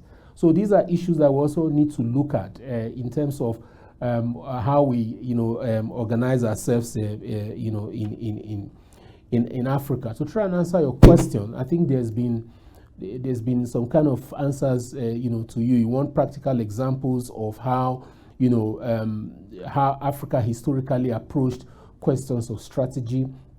I'll give you the simple answer is that we combined these different instruments of power that you talk about, and it starts from our cosmology, our understanding of the world, and what power then means, from that. So the world view that drives us generally, and we're talking Southern Africa, is the whole idea of Ubuntu, the connected humanity, that you are only rich. I was telling somebody today, you are only rich insofar as your wealth is able to help another. Right? The whole idea of commodifying relationships that then drives you to be competitive, that then drives you to begin to arm yourself to be more competitive than the other that becomes the adversary is foreign, to the African. If you want to take that more practically, so I'm saying that we combine both the hard power and the soft power components. And an example of how we did that was even through migration. how, you know, the whole migration question, the whole citizenship question was seen in pre-colonial African political system. Somebody mentioned that we had very well organized political system. That's correct. If you want to drill down to South Africa, for example, let's talk about how King Shaka, how he was able to fight those wars of annexation that put the whole Zulu kingdom together. If you go study that, and I'll give you that as an assignment, you will find how he mixed, you know, different instruments of power, the communicative, the economic, and the hard, you know, not neglecting any. So we have these examples, but because our voices have been silenced in international relations theory and practice, these don't come to the fore. And we are trying to correct that now in content. At least I, at the University of Pretoria, helping to correct that through, you know, using different modes of learning, different methodologies and epistemologies that help to, you know, pass on the point that we make. I hope that in the short time possible, I've been able to just try and answer those Prof. two. Isike, thank you so much. We want to go to Prof. Krista Johnson. Can you please get her on the screen? I am here as well. Can you hear me? Yes, very well. Okay, great. I like the young lady's question about what was the purpose of the summit. And I didn't mention this in my presentation, but I think it's also quite apparent that the implicit and sometimes explicit, you know, kind of driver of the summit was the kind of geopolitical, you know, kind of climate. Both a recognition that Africa is a growing geopolitical power. It will continue to, because of its population growth and again, the kind of the last frontier of capitalism, as I said, there's expectations that Africa is going to become an increasingly important player. So of course, the U.S. is very keen to shore up these relations with the African continent. I would say, in terms of the young lady's question about what is, and her response, what is knowledge, and just really kind of emphasizing the importance of language and then the kind of indigenous generation of knowledge production. In that context, I just want to highlight that somebody mentioned, I think it was Professor Isike, he said that, you know, we have all these funded centers for African studies in the United States, but only one of them is at an HBCU, and that's at Howard University. And we actually have the largest program of African languages in the country, maybe the world. Do you guys have any institutions that teach or that train 800 students in African languages in any given academic year? I'm not sure, but that's what we do at Howard. So again, the importance of these kinds of existing institutions and strengthening those kinds of ties. I'm going to leave David Feldman's question to others, although I do have a response to that. And then I'll just leave it there because I know we're running out of time. Thank you. Okay, VC, you're between us and the second session. Between me and mine next. So I won't first directly answer the question, but I like David's question or direction about what we should do about some things, and your question too. But I think the way you asked your question was very interesting. If one answers it within the, if you like, for lack of a better word, when we're short of time, the paradigm in which the US would think about it, the short answer might be no. And I think for me that would be very nice. And it leads me to how I will answer David. Because, you see, I think that one of the failures of the United Nations is actually not to create a global humanity of nations. The United Nations is very much a product of the Second World War, if you like. But I think every year, every decade, the world proves that it wants to get away from that paradigm of what happened post the Second War. That is why the whole gamut of international institutions need major and I would say radical reforms. I'm not, by the way, a fan of those people who think that simply for Africa to get into the UN Security Council, that body is reformed. No, I think that body is the United Nations Security Council.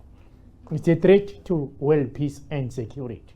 Right, and I'm not accusing individual members. I mean the structure being an inheritance from the Second World War. What we need is a global security council. It might be structured very differently. If Africa enters there, why should Latin America not also say, what about us? What about Asia more broadly beyond beyond China and so on, what about us? We're not talking about the world. We're not thinking about a global humanity that faces, by the way, a planetary crisis, because the planetary crisis threatens to wipe all of us out, you know. But we still think in very narrow terms of post-Second World War institutions. So, David, to the answer that you raised, for me, it's not surprising that some people might want to say, as you say, that you must be friends with so and so and not. And it's not only, I think in that game, it might not only be the US, by the way. Others do it through other trade agreements, all of those which are flawed. The question to ask is, what kind of world do we want to see that centers all our humanity? And how do we actually begin to imagine that particular kind of world? Because I think that right now, in the 21st century, the world faces existential crises that in some parts of earlier decades, we thought they would. Remember the triumphalism of some people, even though it was narrow. Fukuyama, for example, the end of history. He was wrong. It was a very neoliberal paradigm he was talking about. But there were many other people who thought that with the end of that traditional Cold War, we could see a new world order. For some of us who believe in all of our humanity, it will be a multilateral world order anchored in particular values that are humanistic in nature. And also, let me end by saying that the idea which treated the summit of the university was that bilateral partnerships, because the summit was also, could be said to be problematized in the same way I problematized the summit. It was US universities and many African universities, right? But what was interesting for the summit for me was a conclusion that actually we need multilateral partnerships across the globe of all institutions that purport to be creating knowledge. And I think that is the future of humanity, because actually in all of these things, we're talking about our collective humanity, which at present faces peril. Thank you very much. And thank you all. Please give a round of applause to all the panelists. And we want to move very quickly to the next session, which we promise will be even more explosive than the first one. So please, we want you all to stay behind. Yeah. So we want to have a quick changeover of the mics. If anyone needs to have a body break or whatever, please do so. But we're just going to change the speakers around. Thank you. Krista, over to you. Okay, well, welcome back, everyone, for our online audience and in person. That was an excellent first panel and some good discussion. There were a few questions online that we did not get to. And I know it's hard for the in-person audience to see those sometimes. So we're going to hopefully wrap some of those into this session as well. To kick us off, or to kind of get started, we have again 3 panelists for this panel. Each will have an opportunity to speak for about 20 minutes, and I will try and start waving my hands and getting you to stop. Two of the panelists are in person, and then one of the panelists will be online. So we're going to start with one of our in-person panelists, Professor Abdi Samatar, who is professor in the Department of Geography, Environment, and Society at the University of Minnesota here in the United States, but is fortunate enough to be there with you all in person at the University of Pretoria. So Professor Samatar, over to you for 20 minutes. Thank you very much, and thanks to the Center for organizing this important conversation. I'm going to read a bit. I'm going to be somewhat pedantically academic, so you may have to bear with me. The title of my presentation or conversation is African Leaders United in Disunity. Provocative, isn't it? I would like to frame my presentation using the works of 2 scholarly giants in the area of development, an African and an American. One African and one American, that is. The late Professor Samir Amin, the founding director of an institution called Codestria in West Africa, in Senegal in particular, wrote the inaugural essay in what then became the most progressive academic journal in the world, the Review of African Political Economy. In that essay in 1974, he laid an analytical framework that offered a radical departure from the dominant paradigm of development in this continent and many others. The title of his essay was Accumulation and Development, a Theoretical Model. Amin's model laid bare the relationship between accumulation and development under capitalism. His agenda was well beyond capitalism, but he thought and he sought to provide an intellectual counsel to those who were interested in developing their societies even under capitalism. Tragically, none of the African leaders then and now understood the weight of Amin's wisdom, and he's unfortunately late now. A few years later, after Amin provided that essay, and if people are interested, I can provide the analytical basis of the model. A few years later, late 1970s into the 80s, African economies declined tremendously because of a political economic structure imposed on the continent called structural adjustment, and devastated the continent. I remember being at the University of Botswana when I taught there, where the chancellors of many southern and East and Southern African chancellors came together to revisit the agenda of higher education in the continent. What they narrated in Gaborone at that point in time was the devastation that agenda, the structural adjustment agenda, has on African higher education, exactly the time when, for instance, South Korea was investing heavily in higher education. So Africans were told that primary education is more important than higher education, so don't worry about universities and technical colleges and what have you. 25 years later in Gaborone, that was revisited, and the disaster was not owned by the advocates of that program itself. So Samir Amin was relevant and is relevant today. A few years later, not actually, some years later, the late American economist from MIT, Professor Alice Amsden, wrote a short but remarkable book in 2009 in the midst of the Great Recession. The title of the book, thin it is, I used it in my graduate classes, is called Escape from Empire, the Developing World's Journey Through Hell to Heaven. The central argument of that book, and I will come how relevant that is to this sort of a conversation about the meeting of American and African leaders later on. The central argument was that developing country has as long as developing countries have a greater autonomy in shaping their policy rather than being guided by others, their chances of success is much, much greater.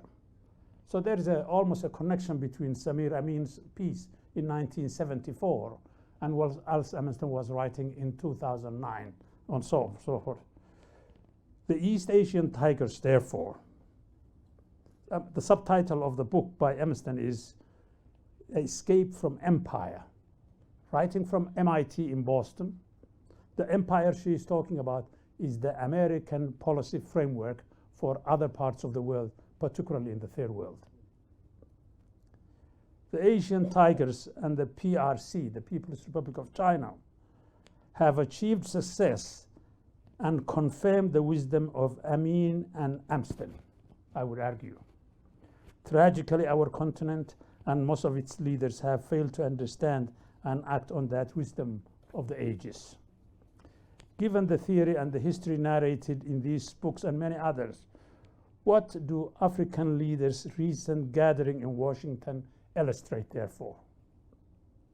I will come back to this question at the end of my brief remarks, but let me quickly assert that the quality of leadership is the agency that translates the intellectual wisdom into material and cultural progress. Given this, let me go back to an old African literary figure from Ghana, by the name Arma. He wrote a book in 1968 titled "The Beautiful Ones Are Not Born Yet." He worried about the quality of political leadership then 50 years ago, when he noted that, quote, they were senile before they were born. Imagine if you are senile before you are even out of your mother's womb. He had quite a sharp eyesight. In the context of the awful European colonial experience that did not provide productive learning experience of how to build an economy engine, most of the new leaders poorly mimicked the dysfunctional order and made it worse. The few who dared to challenge the neo-colonial project were conspired against. Professor Susan Williams of London School of Economics had written a magisterial volume, in my opinion, entitled White Malice, the CIA and the Covert Recolonization of Africa, published in 2021. This book lays bare America and Europe's commitment to derail African autonomy and agenda for development. It's an agenda dovetailed with the limited imagination of many African leaders and some of their ravenous proclivities for absolute power to produce a developmental catastrophe in the continent that makes it vulnerable to the sugar-coated liberalism of the West. The African experience is in sharp contrast to the approach and the agendas, as I said earlier on, of some of the East Asian post-colonial countries after they were liberated from Japan. For instance, South Korea's leadership was cognizant of the existential danger it faced from North Korea and beyond, and its need for American defense and economic power support. Nonetheless, the regime that was in power after the Korean War was self-indulgent, just like the Africans, and lacked an energetic ambition to develop the country. Once the military took over the government under General Park in 1962, I think it was, there was a total shift in the ambition and the imagination of the country.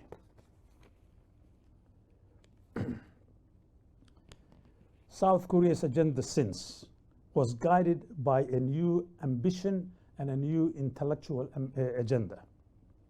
First, they coveted American support, as I said, but they also recognized that over time they must become militarily and economically self-reliant from America, just in case America decided to look the other way.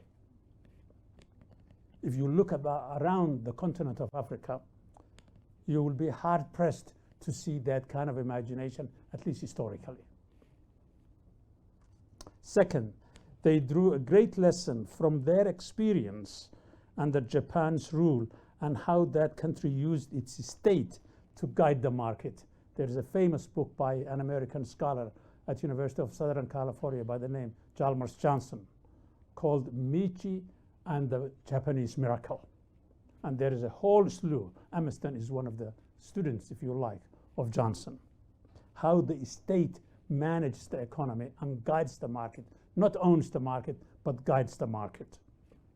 This combination of strategic and economic ideas enabled South Korea to become a major economic actor in the world today. Such strategic ambition and mindset, to use the Australian scholar Elizabeth Fairbairn's recent book, enabled the country to leave behind the indignity of colonialism and being invited to an agendas of others. One of the key experiences, at least in my reading of Japan, is the way a country that neither has raw materials in the form of iron ore, nor coal, nor the skills to smelter those, creates the most efficient iron and steel complex in the world, sort of, if you like, and using the lessons that they learned from the Japanese prior to their liberation. In contrast, very few post-colonial African leaders recognize the nature and the magnitude of the challenge and the centrality of African political economic agenda. The failure of African leaders to realize the supremacy of establishing continent-centered, productive and networked economy, productive and networked economy, a la Amin's ideas from 1974, and the value of minding spaces of freedom within the global context, a la Amundsen's Korea, if you like, has led to a developmental dead end, and hence to our invitation to Washington to enjoy the center of attention in the globe. A clear illustration of Africa's development cul-de-sac is the impoverished food sector. Africa is expected to import about $110 billion of food by 2025, 2 years from now. This means that an effective market exists for food in our continent, and the continent has the natural resource base to grow that food domestically. Nevertheless, there is no collective agenda to address that, continentally speaking. Creating a fair continental production and consumption market of the kind that Amin's model spoke so clearly about will go a long way in improving the quality of life of our people and will energize other sectors of the economy because of the kind of networks that Amin developed in his model. Realizing such a strategy requires leadership of superior quality that will mind local conditions while understanding the needs for a continental scaffolding, material unity rather than racial unity. Among the majority of post-colonial traditions that have developed over the past 3 decades is the constant corralling of large numbers of African leaders in Beijing, in Tokyo, in Moscow, in Ankara, in Paris, and in Washington, D.C. No shame whatsoever. Britain has not hosted such a gathering as Chris and I were talking about earlier this afternoon because it had pioneered the goddamn thing, the Commonwealth, if you like. And so it didn't need to do this. Despite the best efforts of hosting governments and leaders to give a dignified aura to what's otherwise a neo-colonial matter, African leaders appear to have no shame to flock to these gatherings without a second thought, as some of the earlier presenters have spoken about. The latest one in Washington, my country now, as an American, although I'm an African, that's the paradox, right? DC, and 5 years, after 5 years hiatus, due to Trump's conspicuous disdain for the continent and the problems created by the COVID pandemic. Shortly after the gathering in Washington, where many African leaders prostrated their joy in being in the center of empire, a la Alice Amundsen, I found the remarks of the Ghanaian president made quite ironic. He declared that Africans must stop begging others. What the heck was he doing in Washington? A Somali scholar, and I'm of Somali origin, noted over a decade ago that Somalis are like porcupines. They cannot get too close to each other lest their sharp quills hurt one another. And they cannot stray away from each other as other bigger beasts might devour them. It appears that the relationship between African leaders is like those of the porcupine. They are brought together by their black skin and the horrid legacy of slavery, colonialism, and neo-colonialism, but they have no capacity to forge ties that can make Africa a vital and a dynamic center and therefore uplift its population. If African leaders need any reminder of their global positionality and the intentions of the global powers, they must revisit the history of the Democratic Republic of Congo and Susan's book about white malice. To put it bluntly, DC and how they scheme to murder Lumumba, ultimately get Nkrumah, and put the Congo to waste for the next 60 years. To understand what's happening in the Congo, one of the wealthiest countries by natural resources in the world, not in Africa, in the world, has to go back to what Susan is talking about in her book. To put it bluntly then, China needs our markets and resources. In contrast, America and its Western allies have two agendas. First, they want to hem in China economically and geopolitically. Second, they want to maintain their historic hegemony over this continent and its people. Africa's skin-deep unity, therefore, reflects the leadership's primary concern with their private interest, and even the absence of an agenda driven by a serious continental ambition. South Korea's early nationalist agenda offers a lesson on lessons for Africa. The Park regime that came to power in the early 1960s recognized, as I said earlier on, that it could not depend on America, its closest ally. In the heat of the Cold War, they thought America might walk away, and therefore they put their house in order and created the kind of dynamic, networked, productive economy that this continent so desperately needs.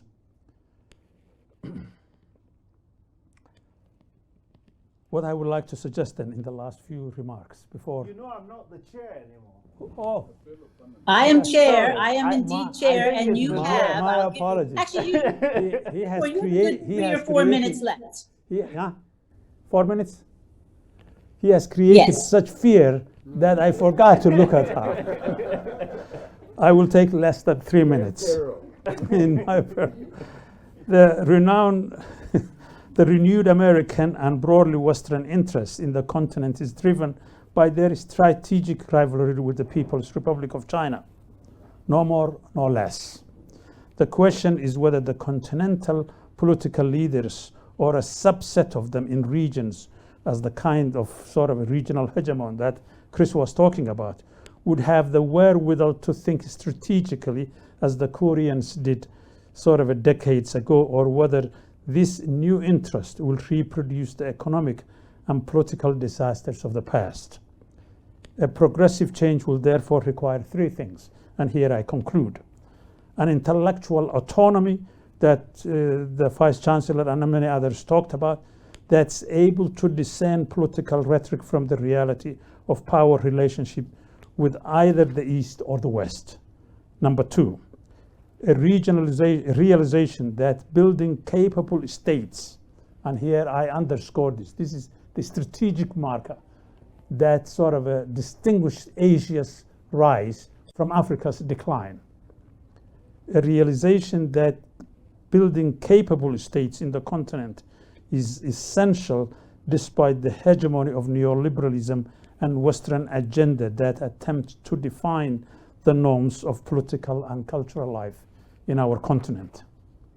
Third, realizing the centrality of Amin's dream, intellectual dream, of networked production of goods and services driven by the need of the wider population rather than the enclaves of the elites. The wisdom of Amin, therefore, as an academic, and Alice Amundsen offer a roadmap of the future, but that must be anchored in this continent. For Africans to take America seriously, it should pay its dues to the DRC. Thank you very much. Wow.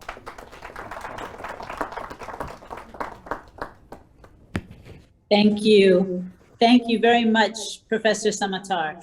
We're going to move online now, and I'm going to invite Professor Samar Musa Al-Bulushi, who is Assistant Professor of Anthropology at the University of California, Irvine, here in the United States, to please join us online. If you could unmute yourself and start your video. All right, let's try this again.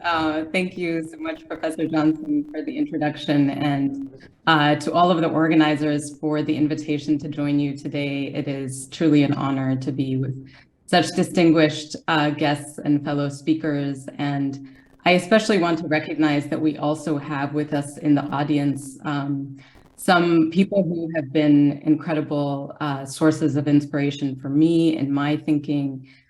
They are, I think, primarily US-based people that I'm seeing on the screen here in Zoom, and so you may not see them, but we have amongst us Professor Horace Campbell, we have with us Amira Woods, we have with us Professor Pearl Johnson, if she's still here, and I just want to acknowledge again the fact that I have learned so much from them over the years. I also want to remind Professor Adebayo, you probably wouldn't remember this, but I was a student of yours over 20 years ago at Columbia University School of International and Public Affairs in one of your African politics seminars. So it's, you know, an honor to be sharing a podium and sharing the stage with you today, even if it's virtually.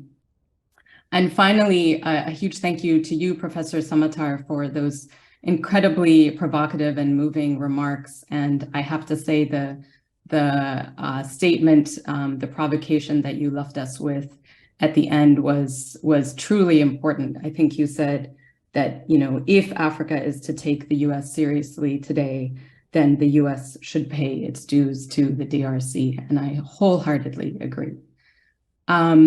So to get myself started with some of my own thinking, I have roughly 4 kind of key themes that I want to cover in my remarks. The first is the question of power and power discrepancies. This will touch on, you know, some of what was just shared by Professor Samatar, and I think it was touched upon in various ways by the speakers on the earlier panel today. The next theme will be the shifting political landscape and its implications for US-Africa policy. The third will be militarism and the war on terror. And finally, I want to briefly think through the question of racial liberalism and Pan-Africanism. And in that way, I'll be in dialogue with some of Professor Johnson's remarks in the earlier session. So yeah, to start off with the first, very simply, I just want to underscore that the importance of not losing sight of the power discrepancies that continue to characterize US-Africa relations. I think this is something that is generally overlooked in much of the mainstream news commentary and analysis on the summit. And it often reproduces, the media often reproduces the language that's used by the US government. So the implication is that we're talking about equal partners when, of course, this is far from the case. In fact, one could even argue that the very purpose of the summit is to distract us from the power inequalities and through the kind of drama and pageantry, try to convince African leaders that they are, in fact, equal partners of the US, when again, it's not the case. Moreover, the language of partnership and quote unquote shared goals is in tension with mainstream thinking in Washington, which continues to view Africa primarily through the lens of competition and great power rivals, and which is focused on curtailing the influence of China and Russia on the continent. Again, these themes have come up earlier in the discussion today, but just to reinforce them.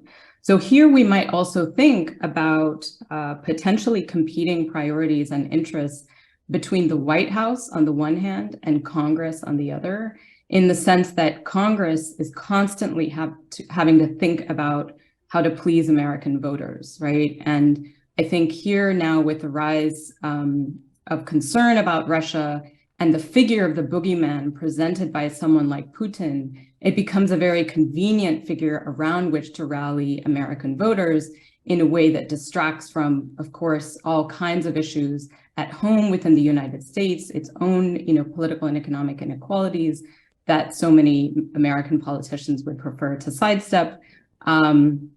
And so again, just to kind of bring in a bit of complexity when we talk about US policy and the potential for tensions between Congress on the one hand and members of the White House that at least want to suggest with this new U.S.-Africa policy that they're trying to do something different, that they're trying to take Africa seriously, et cetera. Meanwhile, African leaders have their own incentives to paper over and hide the power discrepancies that continue to characterize their relationship with the U.S. and to play along with the language of equality and partnership in the interests of short-term gains that obviously very rarely address the needs of everyday people on the continent. So to come back to Samir Amin and some of the points made by Professor Samatar, this is why we need an interrogation of class dynamics, right, and the forms of inequality that characterize power dynamics within the African continent itself, whether that's between African states or between African leaders and their people.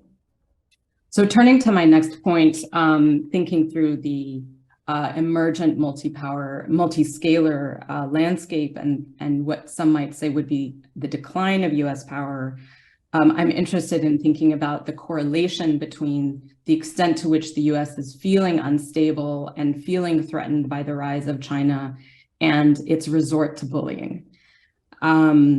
So as we know, Russia's invasion of Ukraine exposed the waning influence of the US, especially in Africa. This is when we started to hear a lot more about Russia's influence on the continent. And this emergent multi-power landscape is opening up space for a new politics of non-alignment in the global South more broadly, evidenced in part by the number of states who abstained in the vote to condemn Russia for its invasion. As we might recall, the president of South Africa, which abstained at the UN at the General Assembly, boldly asserted that the war could have been avoided if NATO had heeded cautions not to expand eastwards. Meanwhile, President Museveni of Uganda, which also abstained, spoke of EU and US double standards, highlighting Western intervention in Libya as one recent example. For Africans, the US's disregard for the concerns presented by the African Union about intervention in Libya served as yet another reminder that the global order continues to be defined by hierarchical relations that enable selective participation in the rule of law, which of course renders hollow any invocations of the rule of law by the United States in the context of Russia's invasion. So the UN votes and subsequent statements from some African leaders presented what seemed like a potential shift to a more multipolar world. And arguably, we were already seeing signs of this in Africa with the growing role not only of China and Russia, but Turkey, India, and the Gulf states, to name just a few. So in this context, I think the US appears to be panicking and resorting to bullying tactics. We saw this in the immediate aftermath of the UN vote when Ambassador Linda Thomas-Greenfield, the US ambassador to the UN, sought to discipline African states for their failure to condemn Russia. And she said that the US would need to, quote, help these countries understand the dire significance of Russia's actions. So what we see here is a profound failure on the part of the US to recognize US hypocrisy, number one, shifting power relations, number two, and three, the wider socioeconomic considerations that African leaders are having to take into account when they make a vote, as they did at the UN at that time. So another example of this kind of bullying tactic is in the form of the Countering Malign Russian Activities in Africa Act, which emerged in the House last year, I think very soon after the invasion, and it passed almost overwhelmingly in the House. Now, this bill effectively is designed to monitor and police African states' relationships with Russia, right? And implied in the language of the bill was that the US would punish African governments for their relationships with Russia and Russian corporations. So there's a lingering assumption in US policy circles, evidenced by the very existence of this bill, that the US rightly enjoys political, economic, and moral primacy in the world, and that it has the right to police any and all actors that threaten to challenge this dominance. At the same time, the bill includes paternalistic rhetoric that suggests African states are vulnerable to manipulation or exploitation by quote unquote malign forces like Russia and China, without actually defining what is meant by malign, but implying that African states are somehow incapable of being discerning in their engagements with foreign powers. And here it's worth recalling the observations of Tanzanian President Julius Nyerere, who once said, the big question is always, is this or that African country pro-East or pro-West? But these kinds of questions, he added, are based on a very fundamental mistake, and I would add an unwarranted degree of arrogance. They imply that Africa has no ideas of its own and no interests of its own. So it does appear that this legislation is not going to be going ahead for a vote in the summit. But again, the mere existence of it and the fact that Congress put it forward is revealing of the kinds of patronizing attitudes and bullying tactics that continue to shape US policy towards the continent. And there's still a failure, I think, to take African states seriously as geopolitical actors with their own strategic interests and who think and act from their own geopolitical centers, right? To kind of thinking about moving the center of gravity to Africa rather than the West. And as we know, at this time, African states are confronted with multifaceted challenges presented by global food shortages, by spiraling debt, by rising oil prices. So they're looking for concrete initiatives and constructive engagement. And I think the US's ability to forge strong and positive ties with African nations requires respect for Africans and their embrace of multilateralism and non-alignment. Turning to my third topic, I just briefly want to think about militarism and the ongoing war on terror. And broadly, I think the main point I want to make is that it's not just the US fixation with unipolar dominance that's at issue here, but the US government's incredibly narrow assessment of an approach to global affairs through a military security lens. Despite the range of topics covered at the summit in December, it's clear that security as defined by the United States government remains the priority. Since the US military's humiliating exit from Somalia in the early 1990s, the US has wanted to avoid the costs associated with its own direct intervention, whether in dollars, lives, or legal and political blowback. As we know, the US Africa Command, or AFRICOM, relies on a growing number of African security forces to assume the burden of counterterrorism missions on the continent. And partnerships with elite African military units allow US forces to rely on proxies in cases where the US is not officially at war and where the very presence of US troops is likely to raise eyebrows. And to quote Professor Adebayo in an article that he wrote a few years ago, in this context, he said, Africans do most of the dying, the US does some of the spending to avoid being drawn into politically risky interventions. And in that case, Professor Adebayo was describing the precursor to AFRICOM in the form of the African Crisis Response Initiative / Force. And so I think the ideas that he was putting forward then are still, if not more relevant today in the context of the war on terror. For their part, African states' readiness to deploy their own troops to the front lines has been critical to their continued ability to access development assistance and foreign aid. And so here we have to think about the continued significance of finance imperialism, namely the role of international financial institutions in maintaining the financial subordination of African states. And if we bring in the comments made by Professor Samatar just now about the divestment from higher education imposed by structural adjustment programs in the 80s and 90s, then this is where finance imperialism plays a role, not only in terms of financial subordination, but intellectual subordination, right? And I just briefly want to reference the work of another scholar, Zora Ahmed, who has written specifically about the connection between partnerships in the war on terror and financial subordination. She highlights how the US exploits global South states' reliance on foreign credit to ensure their cooperation in the war on terror. Now, I did attend only one session of the US-Africa Summit in Washington, and it was the Peace, Security, and Governance panel. So some of my comments now will draw from my observations of that panel. And broadly speaking, what I walked away having observed it is that elite pacts in the name of security are going to continue to dominate US-Africa relations, with ordinary people caught in the crosshairs of newly emboldened US-trained security forces. All of the speakers at that panel, which included the presidents of Somalia, Mozambique, and Niger, And then we had the Secretary of State, Anthony Blinken, USAID head, Samantha Power, and Secretary of Defense, Lloyd Austin. Every speaker on that panel approached political dynamics in Africa, whether in the form of hunger, unemployment, outward migration, through the lens of risk and instability, rather than as the product of a long-standing scramble for African resources and a market-oriented global economy that has exacerbated marginalization and inequality. The overarching message was that economic desperation and political frustration should be understood as threats that call primarily for one kind of solution: containment, and if necessary, the use of violent force.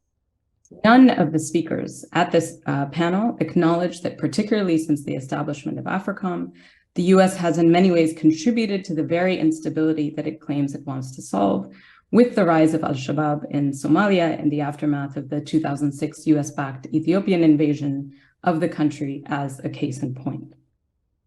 Despite the summit's rhetorical emphasis on democracy and open societies, the US continues to view the continent through the lens of threat and great power rivalry, as I mentioned. And I think we can expect that AFRICOM will continue to rely heavily on its African partners to function as militarized extensions of US power on the continent, even as it reproduces the myth that instability in the region remains a quote-unquote local Africa-specific problem. So the question there for me is, will African leaders continue to serve as alibis for this charade, or is there room to reimagine the very notion of security in a way that divests from militarism and endless war? Turning to my final topic, the question of racial liberalism versus Pan-Africanism. And again, I was really pleased to hear Professor Johnson bring up the section of the new US-Africa policy that discusses the diaspora. And broadly speaking, what interests me here is the US government's embrace and celebration of Blackness as a tactic of soft power that's designed to boost the US and its moral authority. We saw this with the election and subsequent branding of Barack Obama as the first Black president. We've seen it in other political appointments, from Linda Thomas Greenfield as UN ambassador, to Michael Langley as commander of AFRICOM, to Johnny Carson as special representative to oversee the implementation of the US-Africa Summit. So let's turn specifically to that section of the new policy. The title of this section is Engage America's African Diaspora. And just, one line from that says, our African diaspora is a source of strength. It includes African Americans, descendants of formerly enslaved Africans, and nearly 2 million African immigrants who maintain connections to the continent. There's another portion of the policy on page 12 that I also wanted to highlight, which says that we need to recognize the historical and ongoing connections between addressing racial justice and equality in sub-Saharan Africa and the United States. Now, there's much one could say about the ongoing conceptual separation of North Africa and quote-unquote sub-Saharan Africa, which here in this part of the document implicitly maps Blackness onto sub-Saharan Africa exclusively. But what's interesting about these portions of the document is the fact that they're hinting at something akin to Pan-Africanism without explicitly invoking the term.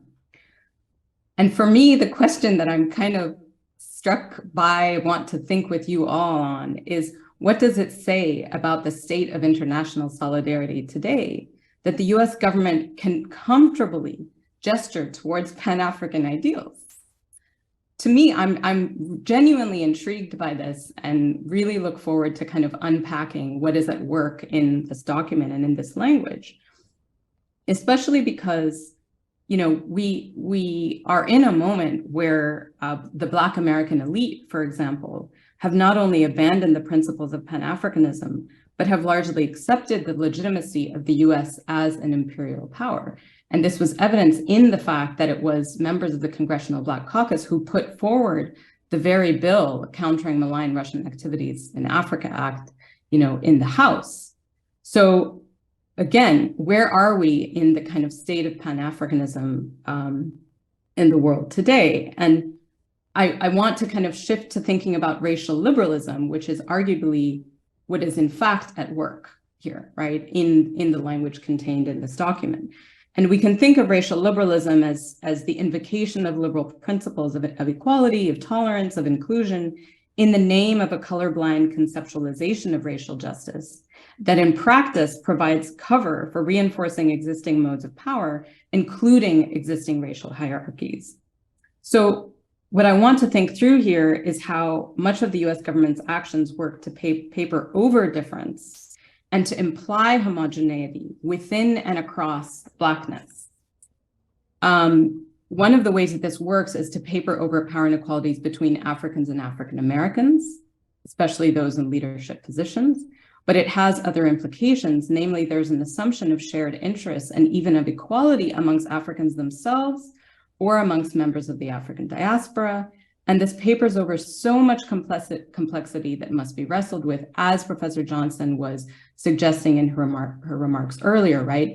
The dynamics between the African immigrant population and the African American descendants of slaves are not easy dynamics, right? They're very, very complicated ones, especially, and I think made more so by the shifting demographic shifts that Professor Johnson was pointing us to.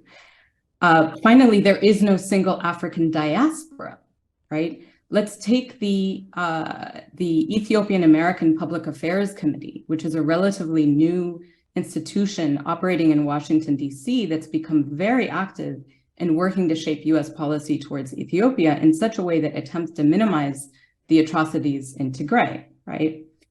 Meanwhile, as we know, Congresswoman Ilhan Omar was recently removed from her position on the House Foreign Affairs Committee, which serves as an uncomfortable reminder to the White House of forms of racialized and gendered bullying that are ongoing within US domestic politics, in many ways discrediting its moral authority as a purported beacon of democracy and equality.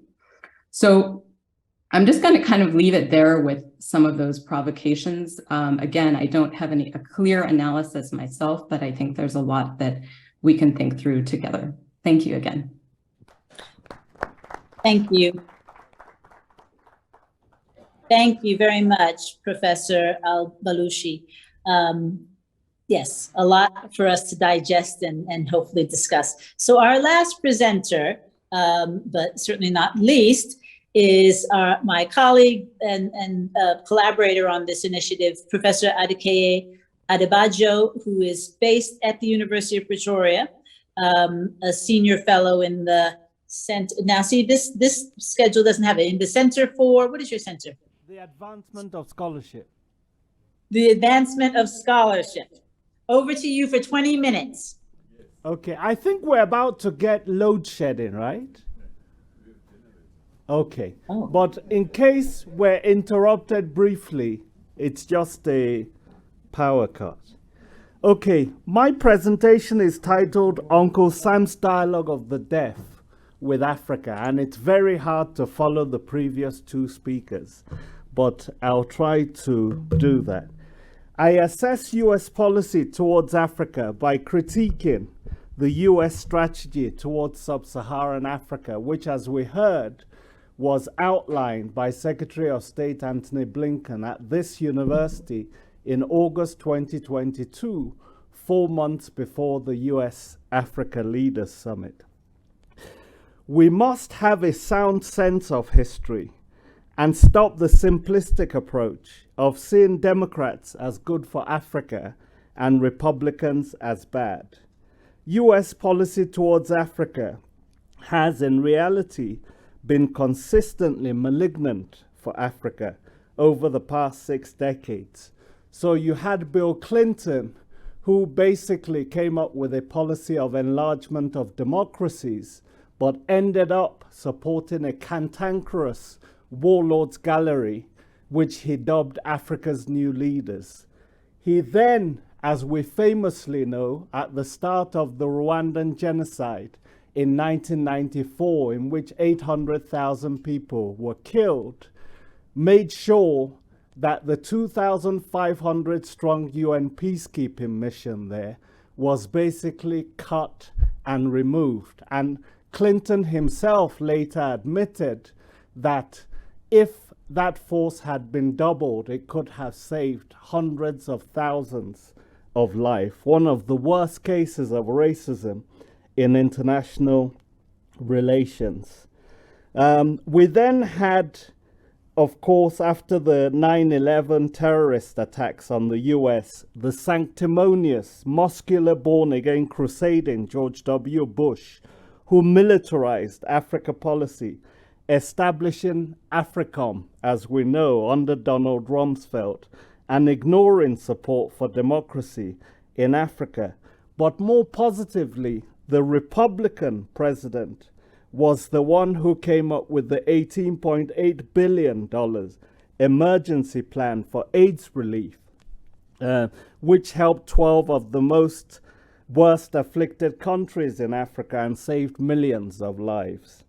Kenyan Kanzan Democratic President Barack Obama oversaw one of the largest military expansions into Africa. He established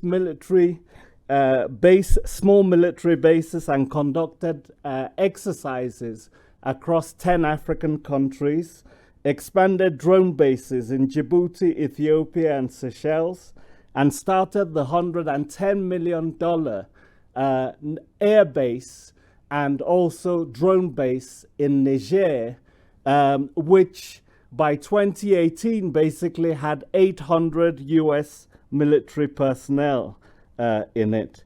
In 2014, of course, Obama held the first of these US-Africa summits, focusing on peace, governance, and there was also a US business forum, but it delivered little, as we've heard.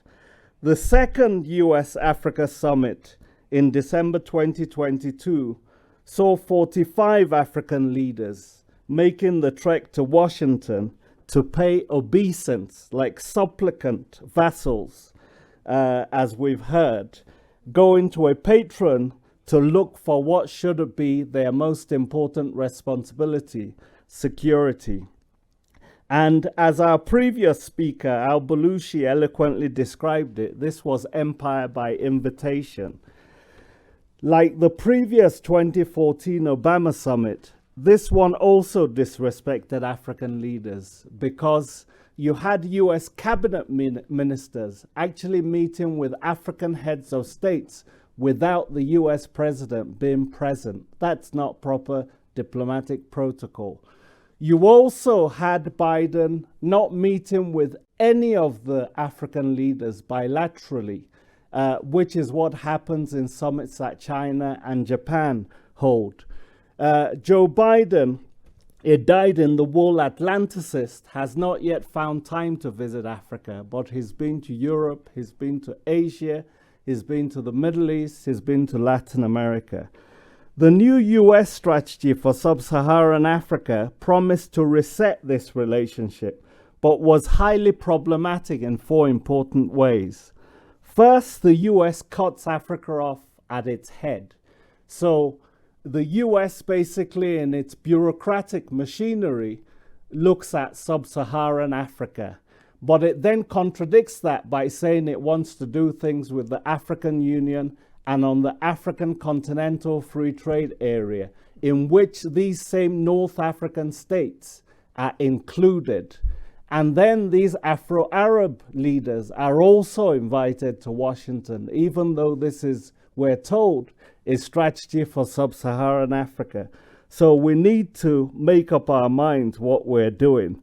Second, even as the US uses political and economic muscle to emasculate African interests in global fora like the WTO, it says in its strategy that it wants to promote African agency and strong African voices, and I'll get to that in more detail.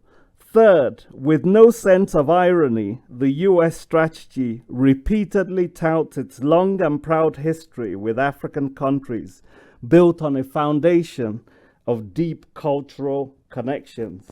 It is almost as if the sordid 4th century transatlantic slave trade did not happen at the cost of 450,000 enslaved Africans and also benefiting the industrialization of the US itself. More recently, of course, notoriously, Donald Trump described us as a shithole. Fourth, the US has an unbridled free market capitalist ideology that runs through its DNA. This approach tends to see Africa mainly as an economic opportunity for its corporate giants, rather than a place that wants to promote its own communal solidarity and build fairer societies. We must make clear that we do not want to become American-style shopping malls. And if Washington wants to develop a policy for Africa, it must do so in consultation with Africans, not cook up odoriferous stews in Washington that it imposes on starving Africans. The new US strategy has 4 key goals: foster open societies, deliver democratic and security dividends, advance pandemic recovery and economic opportunity, and support the climate agenda. Let's look at each in turn to see how different this really is. While the US says it is pursuing values-driven and transparent investments, China is accused in this new strategy of using Africa to, and I quote, challenge the rules-based international order, advance its own narrow commercial and geopolitical interests, undermine transparency and openness, and weaken US relations with African people and governments. Africans are then warned about Beijing's harmful activities and those of Russia and other unspecified malign foreign powers.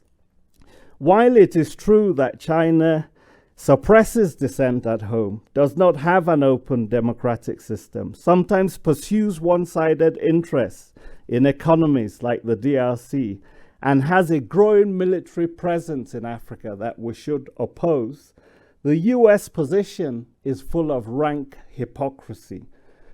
Was it not illegal military interventions in Grenada, Panama, and Iraq that actually breached the rules-based international order? Does American support for Saudi Arabia, Kuwait, and other oil sheikdoms that don't even allow their citizens to vote, let alone respect basic women's rights, actually accord with its own values? Does the extraordinary rendition of the Bush and Obama administrations, where they took terror suspects and reportedly tortured them in North African countries, actually represent any form of democracy that any of us can actually support? Given that Uncle Sam also backed Mobutu Sese Seko, Siad Barre, Samuel Doe, as well as the apartheid regime here in South Africa, and has 6,000 US troops and contractors, and a military presence in a reported 15 African countries, what moral authority does Washington have to try to pick our friends for us, as if we're children that need to be protected from dangerous dragons and brutal bears? Between 2016 and 2020, the US was the largest arms exporter to Africa at 37%. China was 5%. Anyone with basic knowledge of the US-backed NATO intervention in Libya in 2011 will know how that has basically destabilized the whole of the Sahel, with fighters that fought for Gaddafi having spilled over into all those countries. It's surely appropriate to ask, who is the greater powder keg fueling conflicts in Africa? Polls have consistently shown that most Africans want Chinese money and trade, but not its autocratic political system. But however, Beijing's 4 trillion Belt and Road Initiative has built roads, bridges, and railways across the African continent, while Washington's G7 Partnership for Global Infrastructure and Investment remains all talk and no action. China is Africa's largest trading partner, as we heard, at 254 billion last year, which David has updated.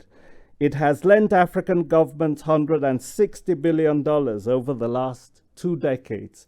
2/3 of that plowed into much needed infrastructure. Beijing accounts for 20% of Africa's industrial output. In addition, 70% of Africa's 4G infrastructure has been built by Huawei, the Chinese firm, while 75 to 90% of workers in China's projects in Africa are African, creating badly needed jobs. Since China is the largest exporter to the US, the second largest creditor, and the third largest trading partner, would it not make sense for Washington to work more closely with Beijing for the mutual benefit of both Africa and the two superpowers? The fact that this is not happening is perhaps the clearest sign that America's interests in Africa are primarily geostrategic and economic, a pawn on an American global chessboard, and not to promote the continent's own interests. The suggestion in the new US strategy to integrate Africa into the anti-Chinese Indo-Pacific Forum somewhat gives the game away. Though Uncle Sam has been tremendously generous in his humanitarian disaster assistance to Africa, poorly funded programs like Prosper Africa have left Africa poor. Power Africa has left Africa in the dark, while Feed the Future is not even feeding the present. There has been a persistent tendency for the US to tout supposedly generous programs with paltry funding, which is why Nelson Mandela in 1994 described the US aid program in his country as peanuts, which some of you will remember. Africans are increasingly learning the American aphorism, show me the money. The US talks of support to investigative journalists, but Africans have to be careful this doesn't lead to embedded journalism and paid surrogates of US policies, some of whom we've seen in the South African media. Washington talks of backing independent judiciaries and stopping the selections of elections. But we also watch CNN in Africa. And so we know from CNN, we've learned that elections were also nearly violently reversed in the US, or at least there was an attempt in 2020. We know that routinely there are conservative judges that are suppressing African American and Latino voters and denying women's basic abortion rights. We know that they're mostly white police that are brutalizing brown and black people routinely. Uncle Sam promotes governance dividends but continues to support and in some cases arm autocratic governments in places like Egypt, Chad, and Equatorial Guinea. While acknowledging that Africa suffers conflicts and humanitarian crisis, we should ask why Washington thinks that pledging $55 billion to Africa in 3 years to 46 countries, you're pledging $55 billion. But to one single country, Ukraine, with 44 million people compared to 1.4 billion people, you're prepared to pledge $100 billion and then another $100 billion for reconstructing that country. And you expect us to be dancing up and down. We need to actually see these things. I actually am supportive of President Biden's UN Security Council support for not just Africa, but Latin American representation. I think it's a sensible idea that we should embrace, and we shouldn't assume all countries support the expansion of the Security Council. China and Russia have not come out and need to be smoked out to support that too. The idea of an AU seat on the G20 is just a gimmick. I think the AU doesn't have the capacity to negotiate on behalf of its 55 members. It has no supranational powers like the EU. And so it would be more sensible for other African powers to join South Africa on the G20. Even the new US strategy recognizes the limits of America's democracy promotion efforts in Africa. Supporting African civil society and marginalized groups, as the strategy wants to do, is sensible.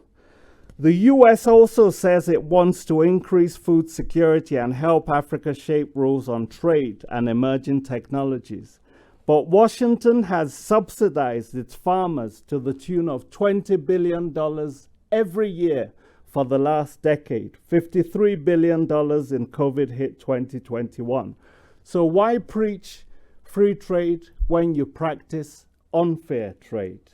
How on earth can African farmers, 70% typically of populations in most of these countries, actually cope with such an unlevel playing field on top of the dumping of agricultural products on African markets?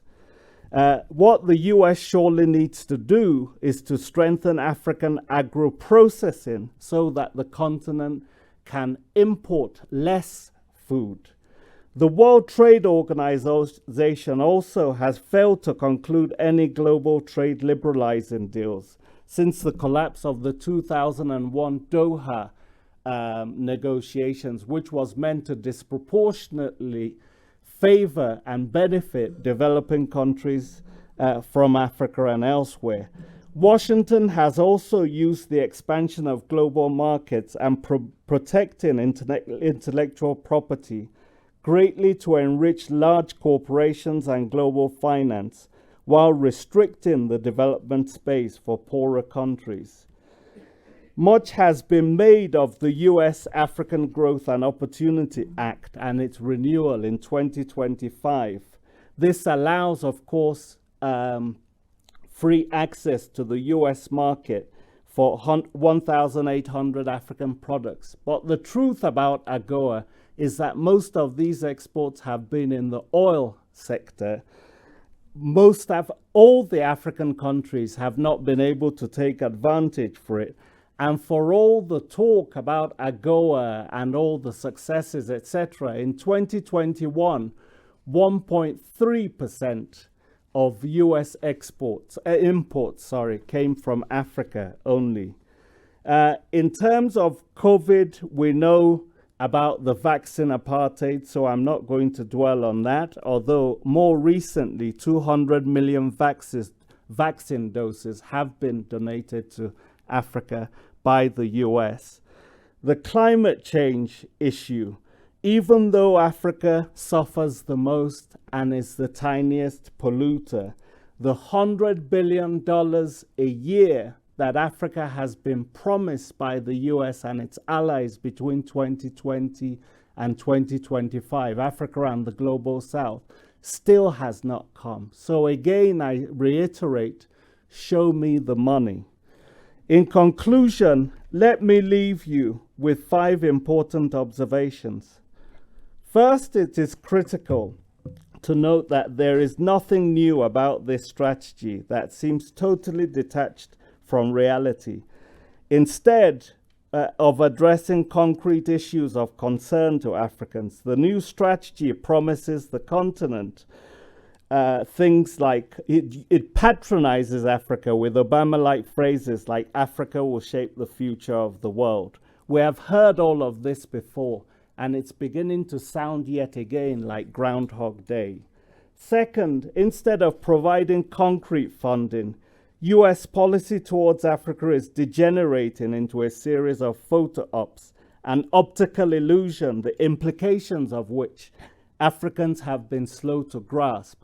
So just as Africans were dazzled by Obama's oratory until it was too late, we are now blinded by the continued trappings of US technocultural power, Hollywood, Netflix, Instagram, Facebook, and America in relative decline is thus using symbolism to replace substance. Third, with a deeply divided US Congress, it's unclear whether Biden will even be able to get this minimalist plan through Congress. Fourth, I think it's important that we don't totally dismiss this idea of the diaspora, because I do think that these 2 million strong African diaspora in the US and the 40 million African Americans in total can help to increase investment and tourism. My final point, Chair, the US is once again calling for an honest, open dialogue with Africa, but has often been tone deaf in listening to a continent with which it has engaged in a disingenuous dialogue of the deaf over the past 6 decades. As Kenyan scholar Ali Mazrui famously requested 3 decades ago, can Uncle Sam please switch on his hearing aid? Thank you.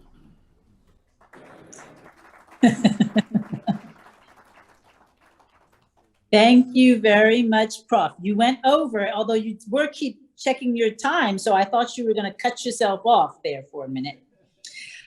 I want to start. I mean, we had 3 very provocative, but really, I think, insightful presenters in this panel. And I want to start with the online audience and see if we have any takers. I tried to prepare them and get them ready, or else I'm going to have to call on folks, because I know some of these people in the online audience. It doesn't seem like we have, okay, I won't do that just yet, but maybe I'll call out a few people. Renee, Horace, yeah, you guys, you should be up or get yourselves ready. Do we have any, I will go quickly to the, I guess, in-person audience if we have some people waiting. Oh, wait a minute, we have a hand, And the hand is, oh, yes, Dr. Humphreys.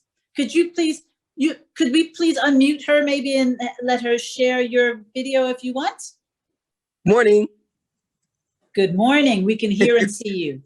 Great. So, and Jill is fine. So I just want to say that it's very interesting. First of all, I love the conversation.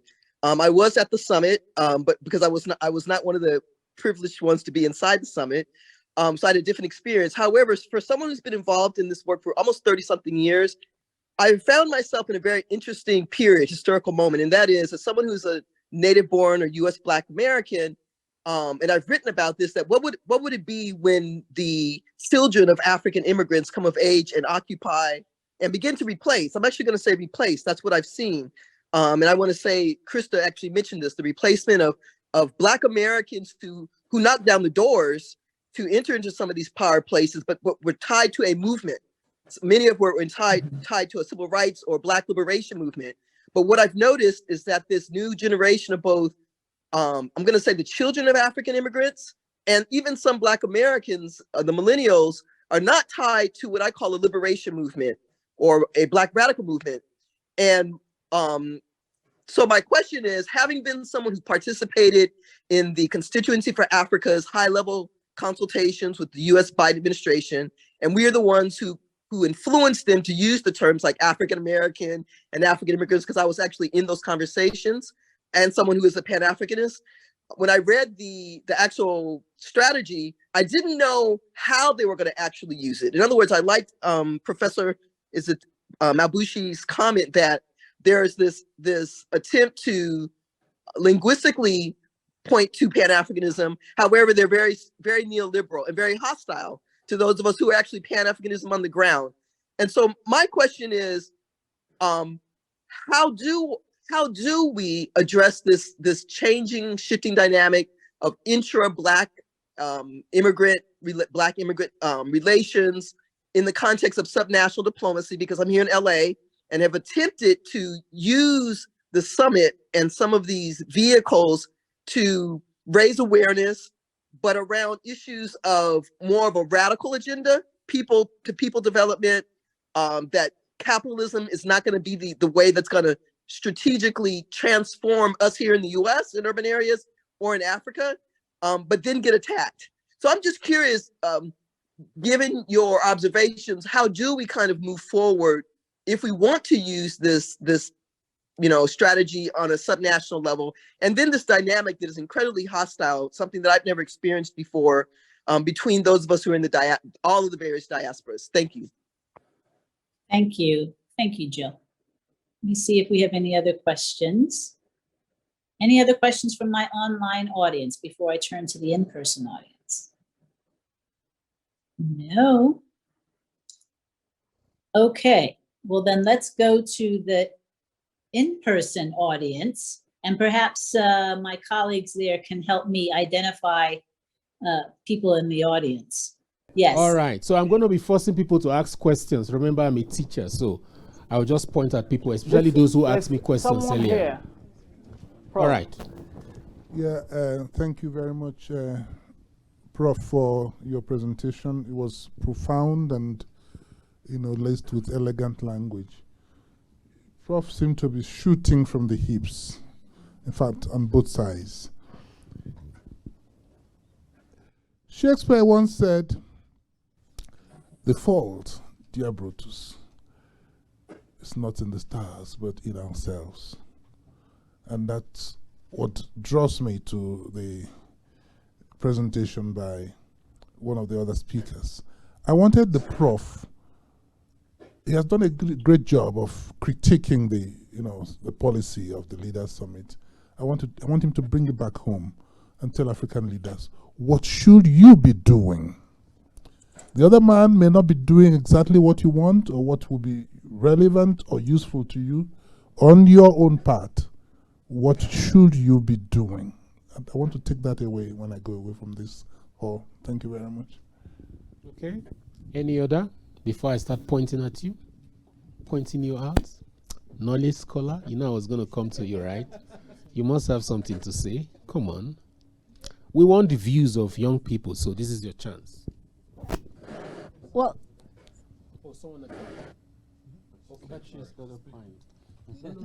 yes, thank you so much. Well, I don't have a question. These are brilliant presentations. I'm quite proud to be a young person to actually still have a chance to actually engage such topics. But my fear is this: probably 1945, when they sat in Manchester as African diaspora, and again when they were establishing the African Union in 1963, they have brilliant thoughts and brilliant ideas. So maybe in the next 15 years, I don't want to be sitting there discussing the same issues. Maybe we need to look at more actions, to-do list. What must we do to ensure that in the next 20 years, we don't sit in the same corridors and discuss the same issues? We must actually be in a trajectory where the tide has changed. This is just a hope that I have, and hopefully something that we can work towards as Africa, and also like to influence the discourse. I mean, we have great ideas, but they need just action. Thank you. Action on whose part now? As I'm a proponent for civil society, as much as we want to point fingers to government, but I think the best thing to do is to start where we can with what we have in our own communities. If you want to change what I said initially, there's knowledge, the type of books we read, what do you read at home? If you want to influence feminism, is my part of interest.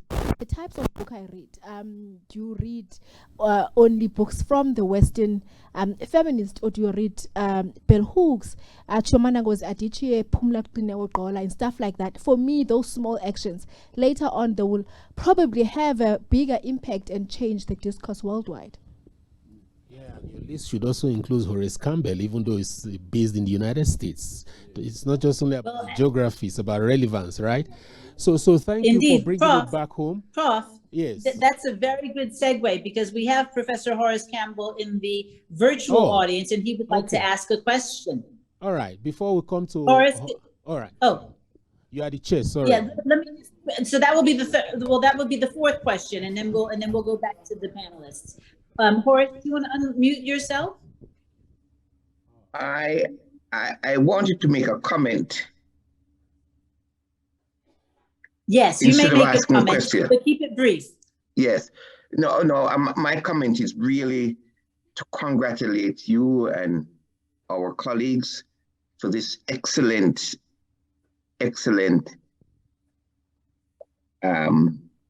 coverage of these developments. And I want to underline that this is the intellectual level that is going to carry forward the day. I wanted to just add one point to the US-Africa Summit, which our brothers and sisters in South Africa should be thinking of. And that is the Artemis Accord, which is to fight China in space. The Artemis Accord is based on the US Artemis program to use the space resources on the moon and to get Africa involved in fighting China in space. And they signed up both Rwanda and Nigeria for this Artemis program. South Africa is in a very strong position to counter this through the Square Kilometer Array, which is a program with 7 African countries to build up its space resources and the science and technology resources in Africa, and to work with the Africa Space Leadership Institute, or Brother Adi Abiodun, who opposed the Artemis Accord being signed by Nigeria and by Rwanda, and that the collaboration that we saw today between Howard University and the brothers and sisters in South Africa is a good platform to go forward with that kind of initiative. Additionally, with the initiative by the United States to have data control over African data, that what David Monyai and the Global Center put out on data in Africa and why data is going to be so important in the future would be areas of collaboration between African scholars and scholars in South Africa and on the African continent. Thank you for recognizing me. Thank you, Horace. So we have 4 questions on the table. I was going to start with Samar. The first question was from Jill, really kind of, talking about the loss of the radical agenda and how do we move, forward. The second question was, I think, to Prof. Ade, kind of suggesting we're kind of shooting from both hips in the sense that you gave a very trenchant critique of U.S. policy towards Africa. What would you like to see Africans do? Then the young lady was asking about for an action agenda in terms of what we're, what's our action agenda? And then, Horace's comments and remarks kind of stand on their own, but also just talking about these kind of institutional partnerships between institutions like Howard and UP. Samar, can I call on you to maybe respond to all or some of those that you'd like to respond to, and then we'll go to the in-person audience. Thank you. Sure, I'll try to be brief in the interest of time. To the first question about the shifting, it was a kind of an observation and a question about the shifting dynamics of intra-Black relations in terms of the US descendants of slavery and African immigrants.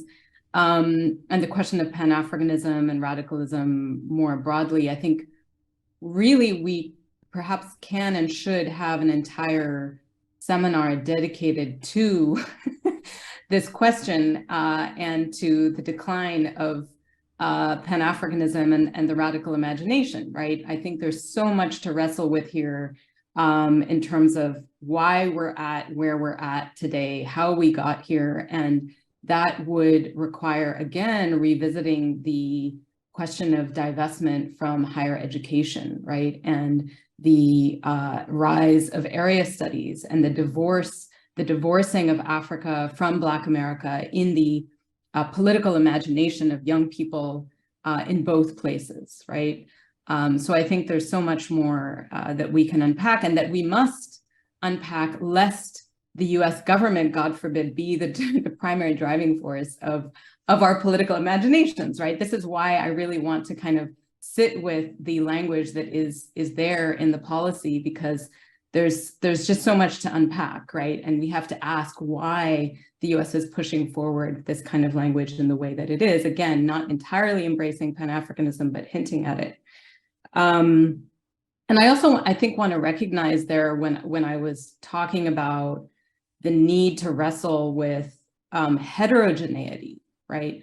Within Africa, between Africa and Black America, there's tensions within Pan-Africanism itself too, right? That activists have long wrestled with over the years. And so it's not only, the US that's kind of hinting at a certain homogeneity that papers over difference. That's what Pan-Africanism did too, in the name of collective struggle and liberation.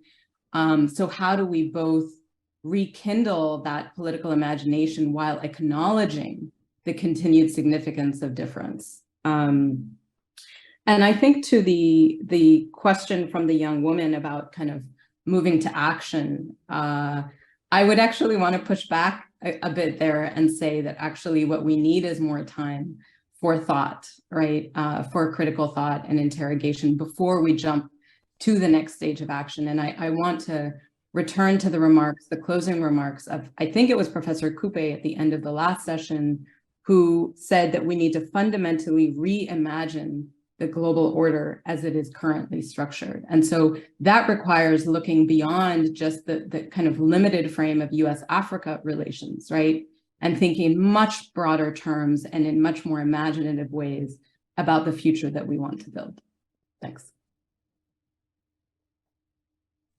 Thank you. Thank you very much. I'm going to go to my panelists in person. Could we begin with Professor Samatar? If you could give us some of your responses to some of the questions asked. Certainly. Can we put the map on the screen, if I may?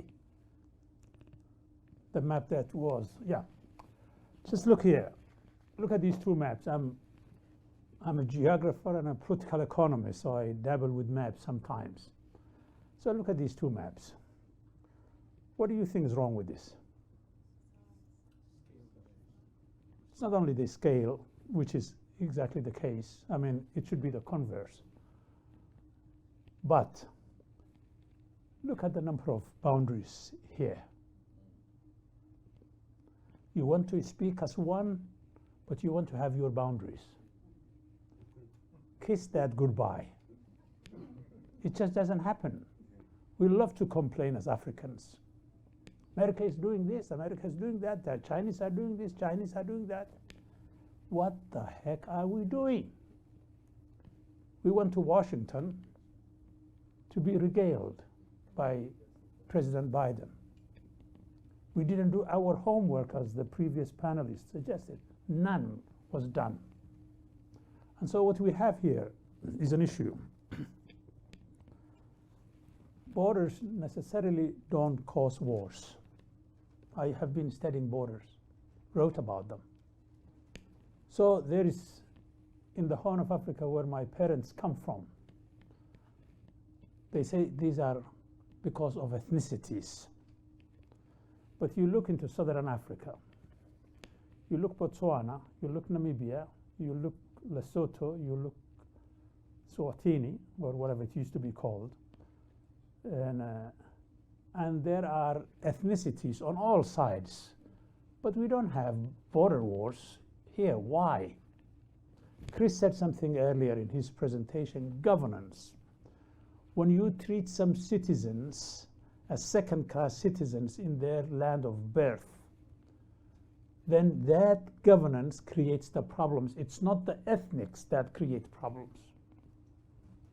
All political borders anywhere in the world are artificial. There are no natural political borders. What makes Africa's borders more prone to wars? It's not the borders, it's the governance. Chris had a point. Let me just say one last thing here.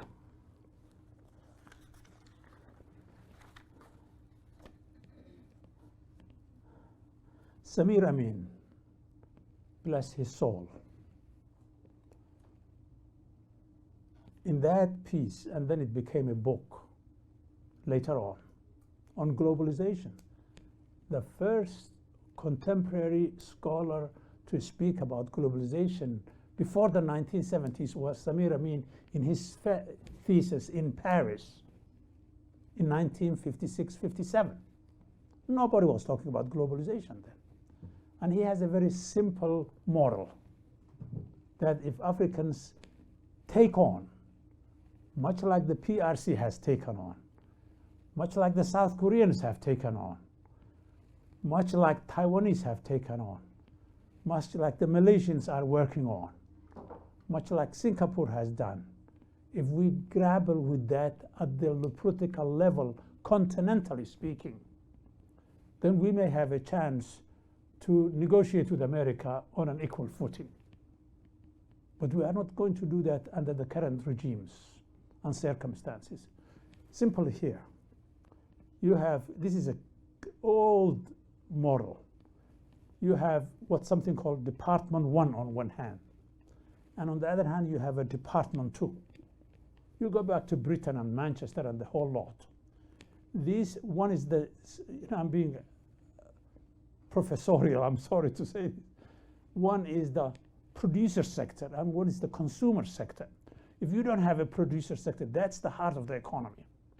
What the PRC did after liberation in 1949 is actually negotiate with the Soviet Union and literally import Department 1 sector factories, if you like, to provide their basis. It worked somewhat, it didn't work quite well. So if you only have a consumer sector that's dependent on imports, you are never going to create the kind of important economic dynamics that are going to generate the kind of jobs and the numbers that we need, okay? And so I wrote a short piece about this, I don't know, maybe 10 years ago for Al Jazeera, where I said, you know, the PRC is dominating the infrastructure sector in Africa. The bloody South Africans, my colleagues, Maxi Schoeman and the rest of them all, okay? South Africans have been doing their infrastructure in terms of construction, what have you, before Eskom went belly up, okay? And so the question becomes, why couldn't we create, we're talking about free trade, why couldn't we create a series of jointly invested, publicly owned, but autonomous, and the key is autonomous, companies in these sectors that will go across the continent? I mean, the PRC, we are grateful for them for not so much as building the African Union Hall, I call it the Hall of Shame, okay? But they have helped us build the African Disease Control Center in Addis Ababa, okay? Just imagine, 54 or whatever countries, each chips in about $5 million, $250 million. Establish a major health infrastructure, university research infrastructure, that's collectively owned and shared by our continent and managed autonomously, such that petty politicians don't get in and out, okay? Unless we begin to think a la Samir Amin's agenda on those sorts of things, we are going to yank here and complain about America. I say, long live America, okay? I mean, I'm anti-imperialist, but I also have a soft heart for America because I'm a citizen there as well, okay? And so unless we get into these kinds of mindsets that are collectively done a priori before we go to these kind of meetings and start that homework here, we are going to be the hall of shame forever in my mind. So time for young people, not old folks like me and the rest, young people to really think creatively. Last thing I want to say, we talk about knowledge as African knowledge, American knowledge, and this. I don't buy that. Knowledge is human, okay? It's human, okay? I mean, if you go to Baghdad at the height of sort of when Baghdad was the center of the universe in terms of intellectual development, Baghdad was called Bayt al-Hikmah, the house of wisdom.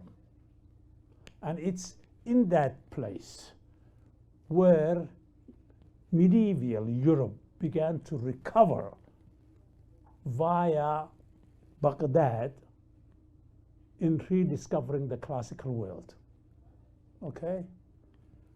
I'm a Muslim. The Prophet says, أَطْلُبُ الْعِلْمَ وَلَوْ كَانَ بِالسِّينِ. It says, in those days when the Prophet was alive, China was as far away as the known world was.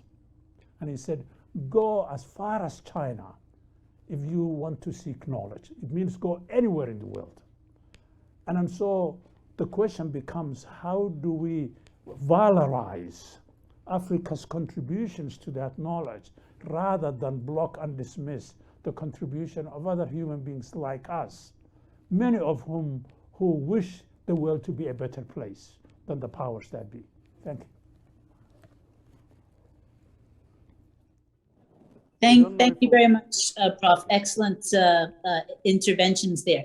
Last but not least, Professor Ade. Thank you, Krista.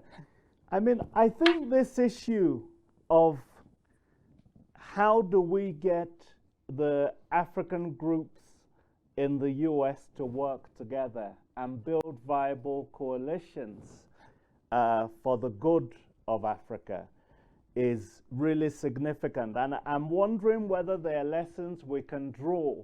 I know Professor Pearl Robinson is there.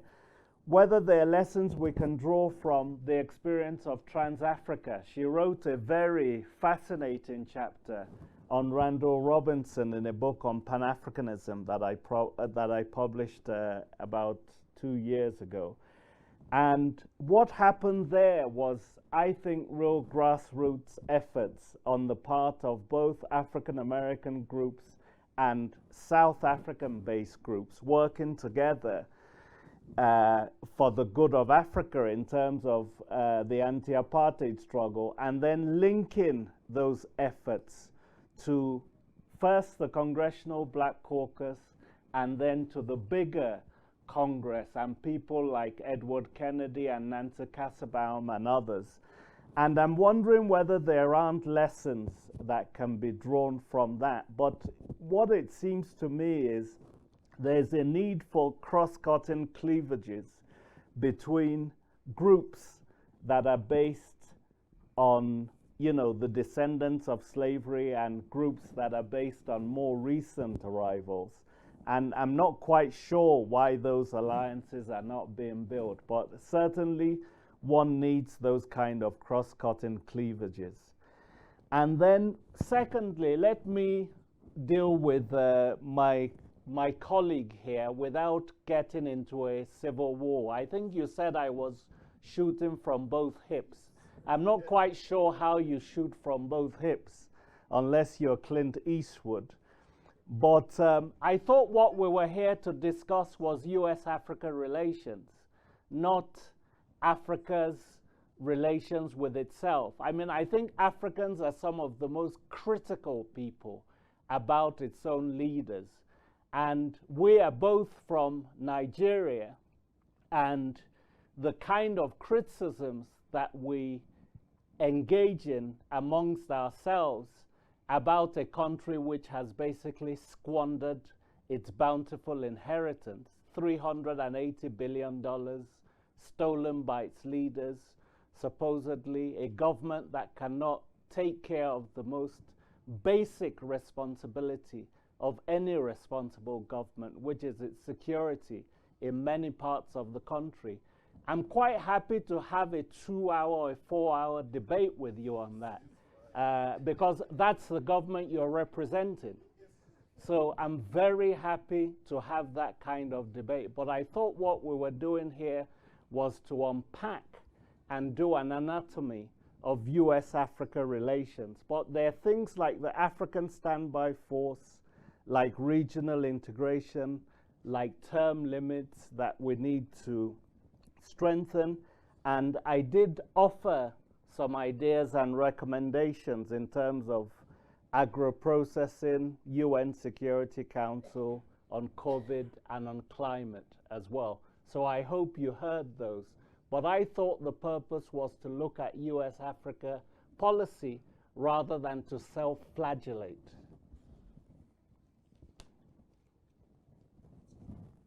Thank you very much. We've kind of come to the end, so I'll just do a quick wrap up, and I know it's a little bit hard I'll do a quick wrap up and then just turn over to Professor Isike if he has any final comments to make. Both panels have really, I think, been very thought-provoking. I think we have a lot of ideas that have been bandied about. This past panel, we touched on a lot of issues. Professor Samatar's really interesting, kind of analysis and kind of, breakdown of and critique of African leadership. But also, in the end, really gave us, I think, some tangible things to work towards and to start to kind of develop into policy strategies. The issue of intellectual autonomy, which has come up in several of the conversations. And this also the importance of realizing capable states, right? Not kind of, bring the state back in, if you will, in political science terminology. And I do also yes, I mean, he ended us with the very concrete, arguments or bold, kind of to-do, I guess, a statement to the U.S. government. If we're to take, or if Africa is to take the U.S. government seriously, then the U.S. needs to pay its dues to the DRC. Professor Al-Balushi's remarks focused on 4 areas: power imbalances, shifting landscape, militarism, and the ongoing war on terror, and then this the kind of racial liberalism and the Pan-African dialogue. And again, there, I mean, I think we have some, not just, kind of food for thought, but also some areas that we can certainly build on with regards to all of these in terms of how to perhaps develop or make recommendations that can have policy and political implications. And then, of course, Professor Ade's really kind of review of the U.S. strategy document that came out in August. Really also highlighted how it's very hard to take the U.S. government seriously when we don't, it does not acknowledge at least the plethora of hypocrisies that really, are very apparent. And as Ade was speaking, I certainly am always reminded when, speaking to, my colleagues on the continent, the U.S. has, we're a relatively young, country, and we have very short memories, and Africans tend to have very long memories. So they remember, and maybe it's also because of our political system where administrations turn over so quickly. So we think, oh, that was in the past. And yet Africans remember that. But those are very important points, I think, that all 3 of the presenters made. I would just also just maybe end by echoing, I do tend to agree with Samar that we're in a moment, the comments that she made in terms of, let's take this opportunity to use this, to use this intellectual space and create more intellectual spaces to really think through what are indeed vexing and complex issues. And your remarks really reminded me of, in the spirit of Professor Samatar, who has cited and kind of conjured up quite a few of our illustrious ancestors, intellectual ancestors who have passed on. I too will do that and conjure up for you the words of the great Thandika Nkandawire, who remarked before his passing, his relatively recent passing, that we should be essentially upbeat about Africa, but it must, and this is the quote part, it must be given space or capture space to think its own way out of its predicament. So I think that's where we are, and I think that we can embrace that. And hopefully, as I said, and as the other organizers have said, our goal is to really incorporate, all of the comments and the remarks that have been made today, and to hopefully develop a policy document or a strategy document that we can disseminate widely. Please, let me turn it over to Professor Isike to just give final closing remarks. Well, thank you very much, Krista. She was supposed to be giving that closing remark, but she's passed it on to me again. But I guess it's because she's in the US and I'm here and we are here, right? So I really want to just thank you for staying to this time. Thank you for not going away. This was really very good. We want to thank our speakers. There are lots of questions that's still hanging in the air. Like I said, we are going to try and put some of these into this policy brief and recommendations. Professor Skuman has asked me, why are we just doing policy briefs? Why can't we really develop them into papers?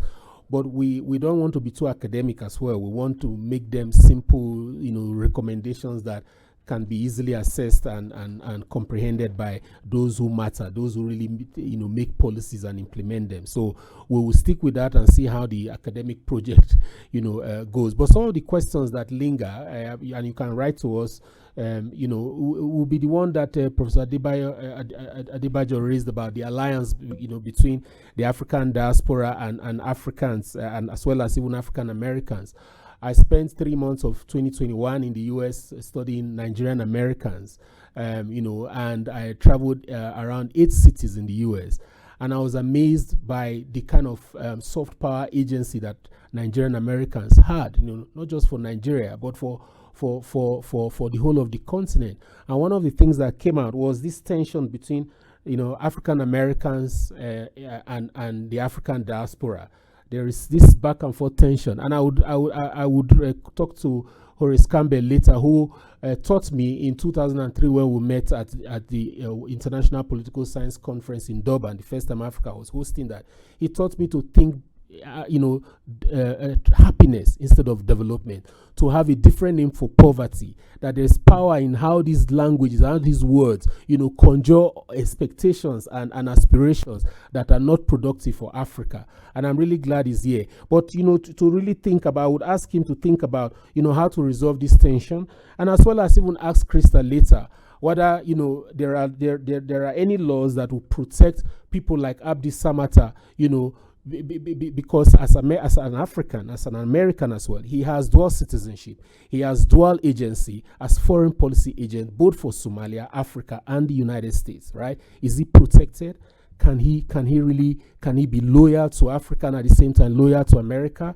Will they not come down hard at him? If the U.S. is promoting, a diaspora agency, surely there should also be corresponding laws to activate that agency and make it really work.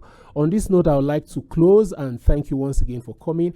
If we had time, we would have carried on this discussion. We are supposed to leave this hall by 7. It's already past 7. There is some little chops outside. For those of you who will not eat later, you can do it here. But we'll just have very quiet conversations and carry on the discussion later, and hope that we'll meet again in no distant time. Thank you very much for coming.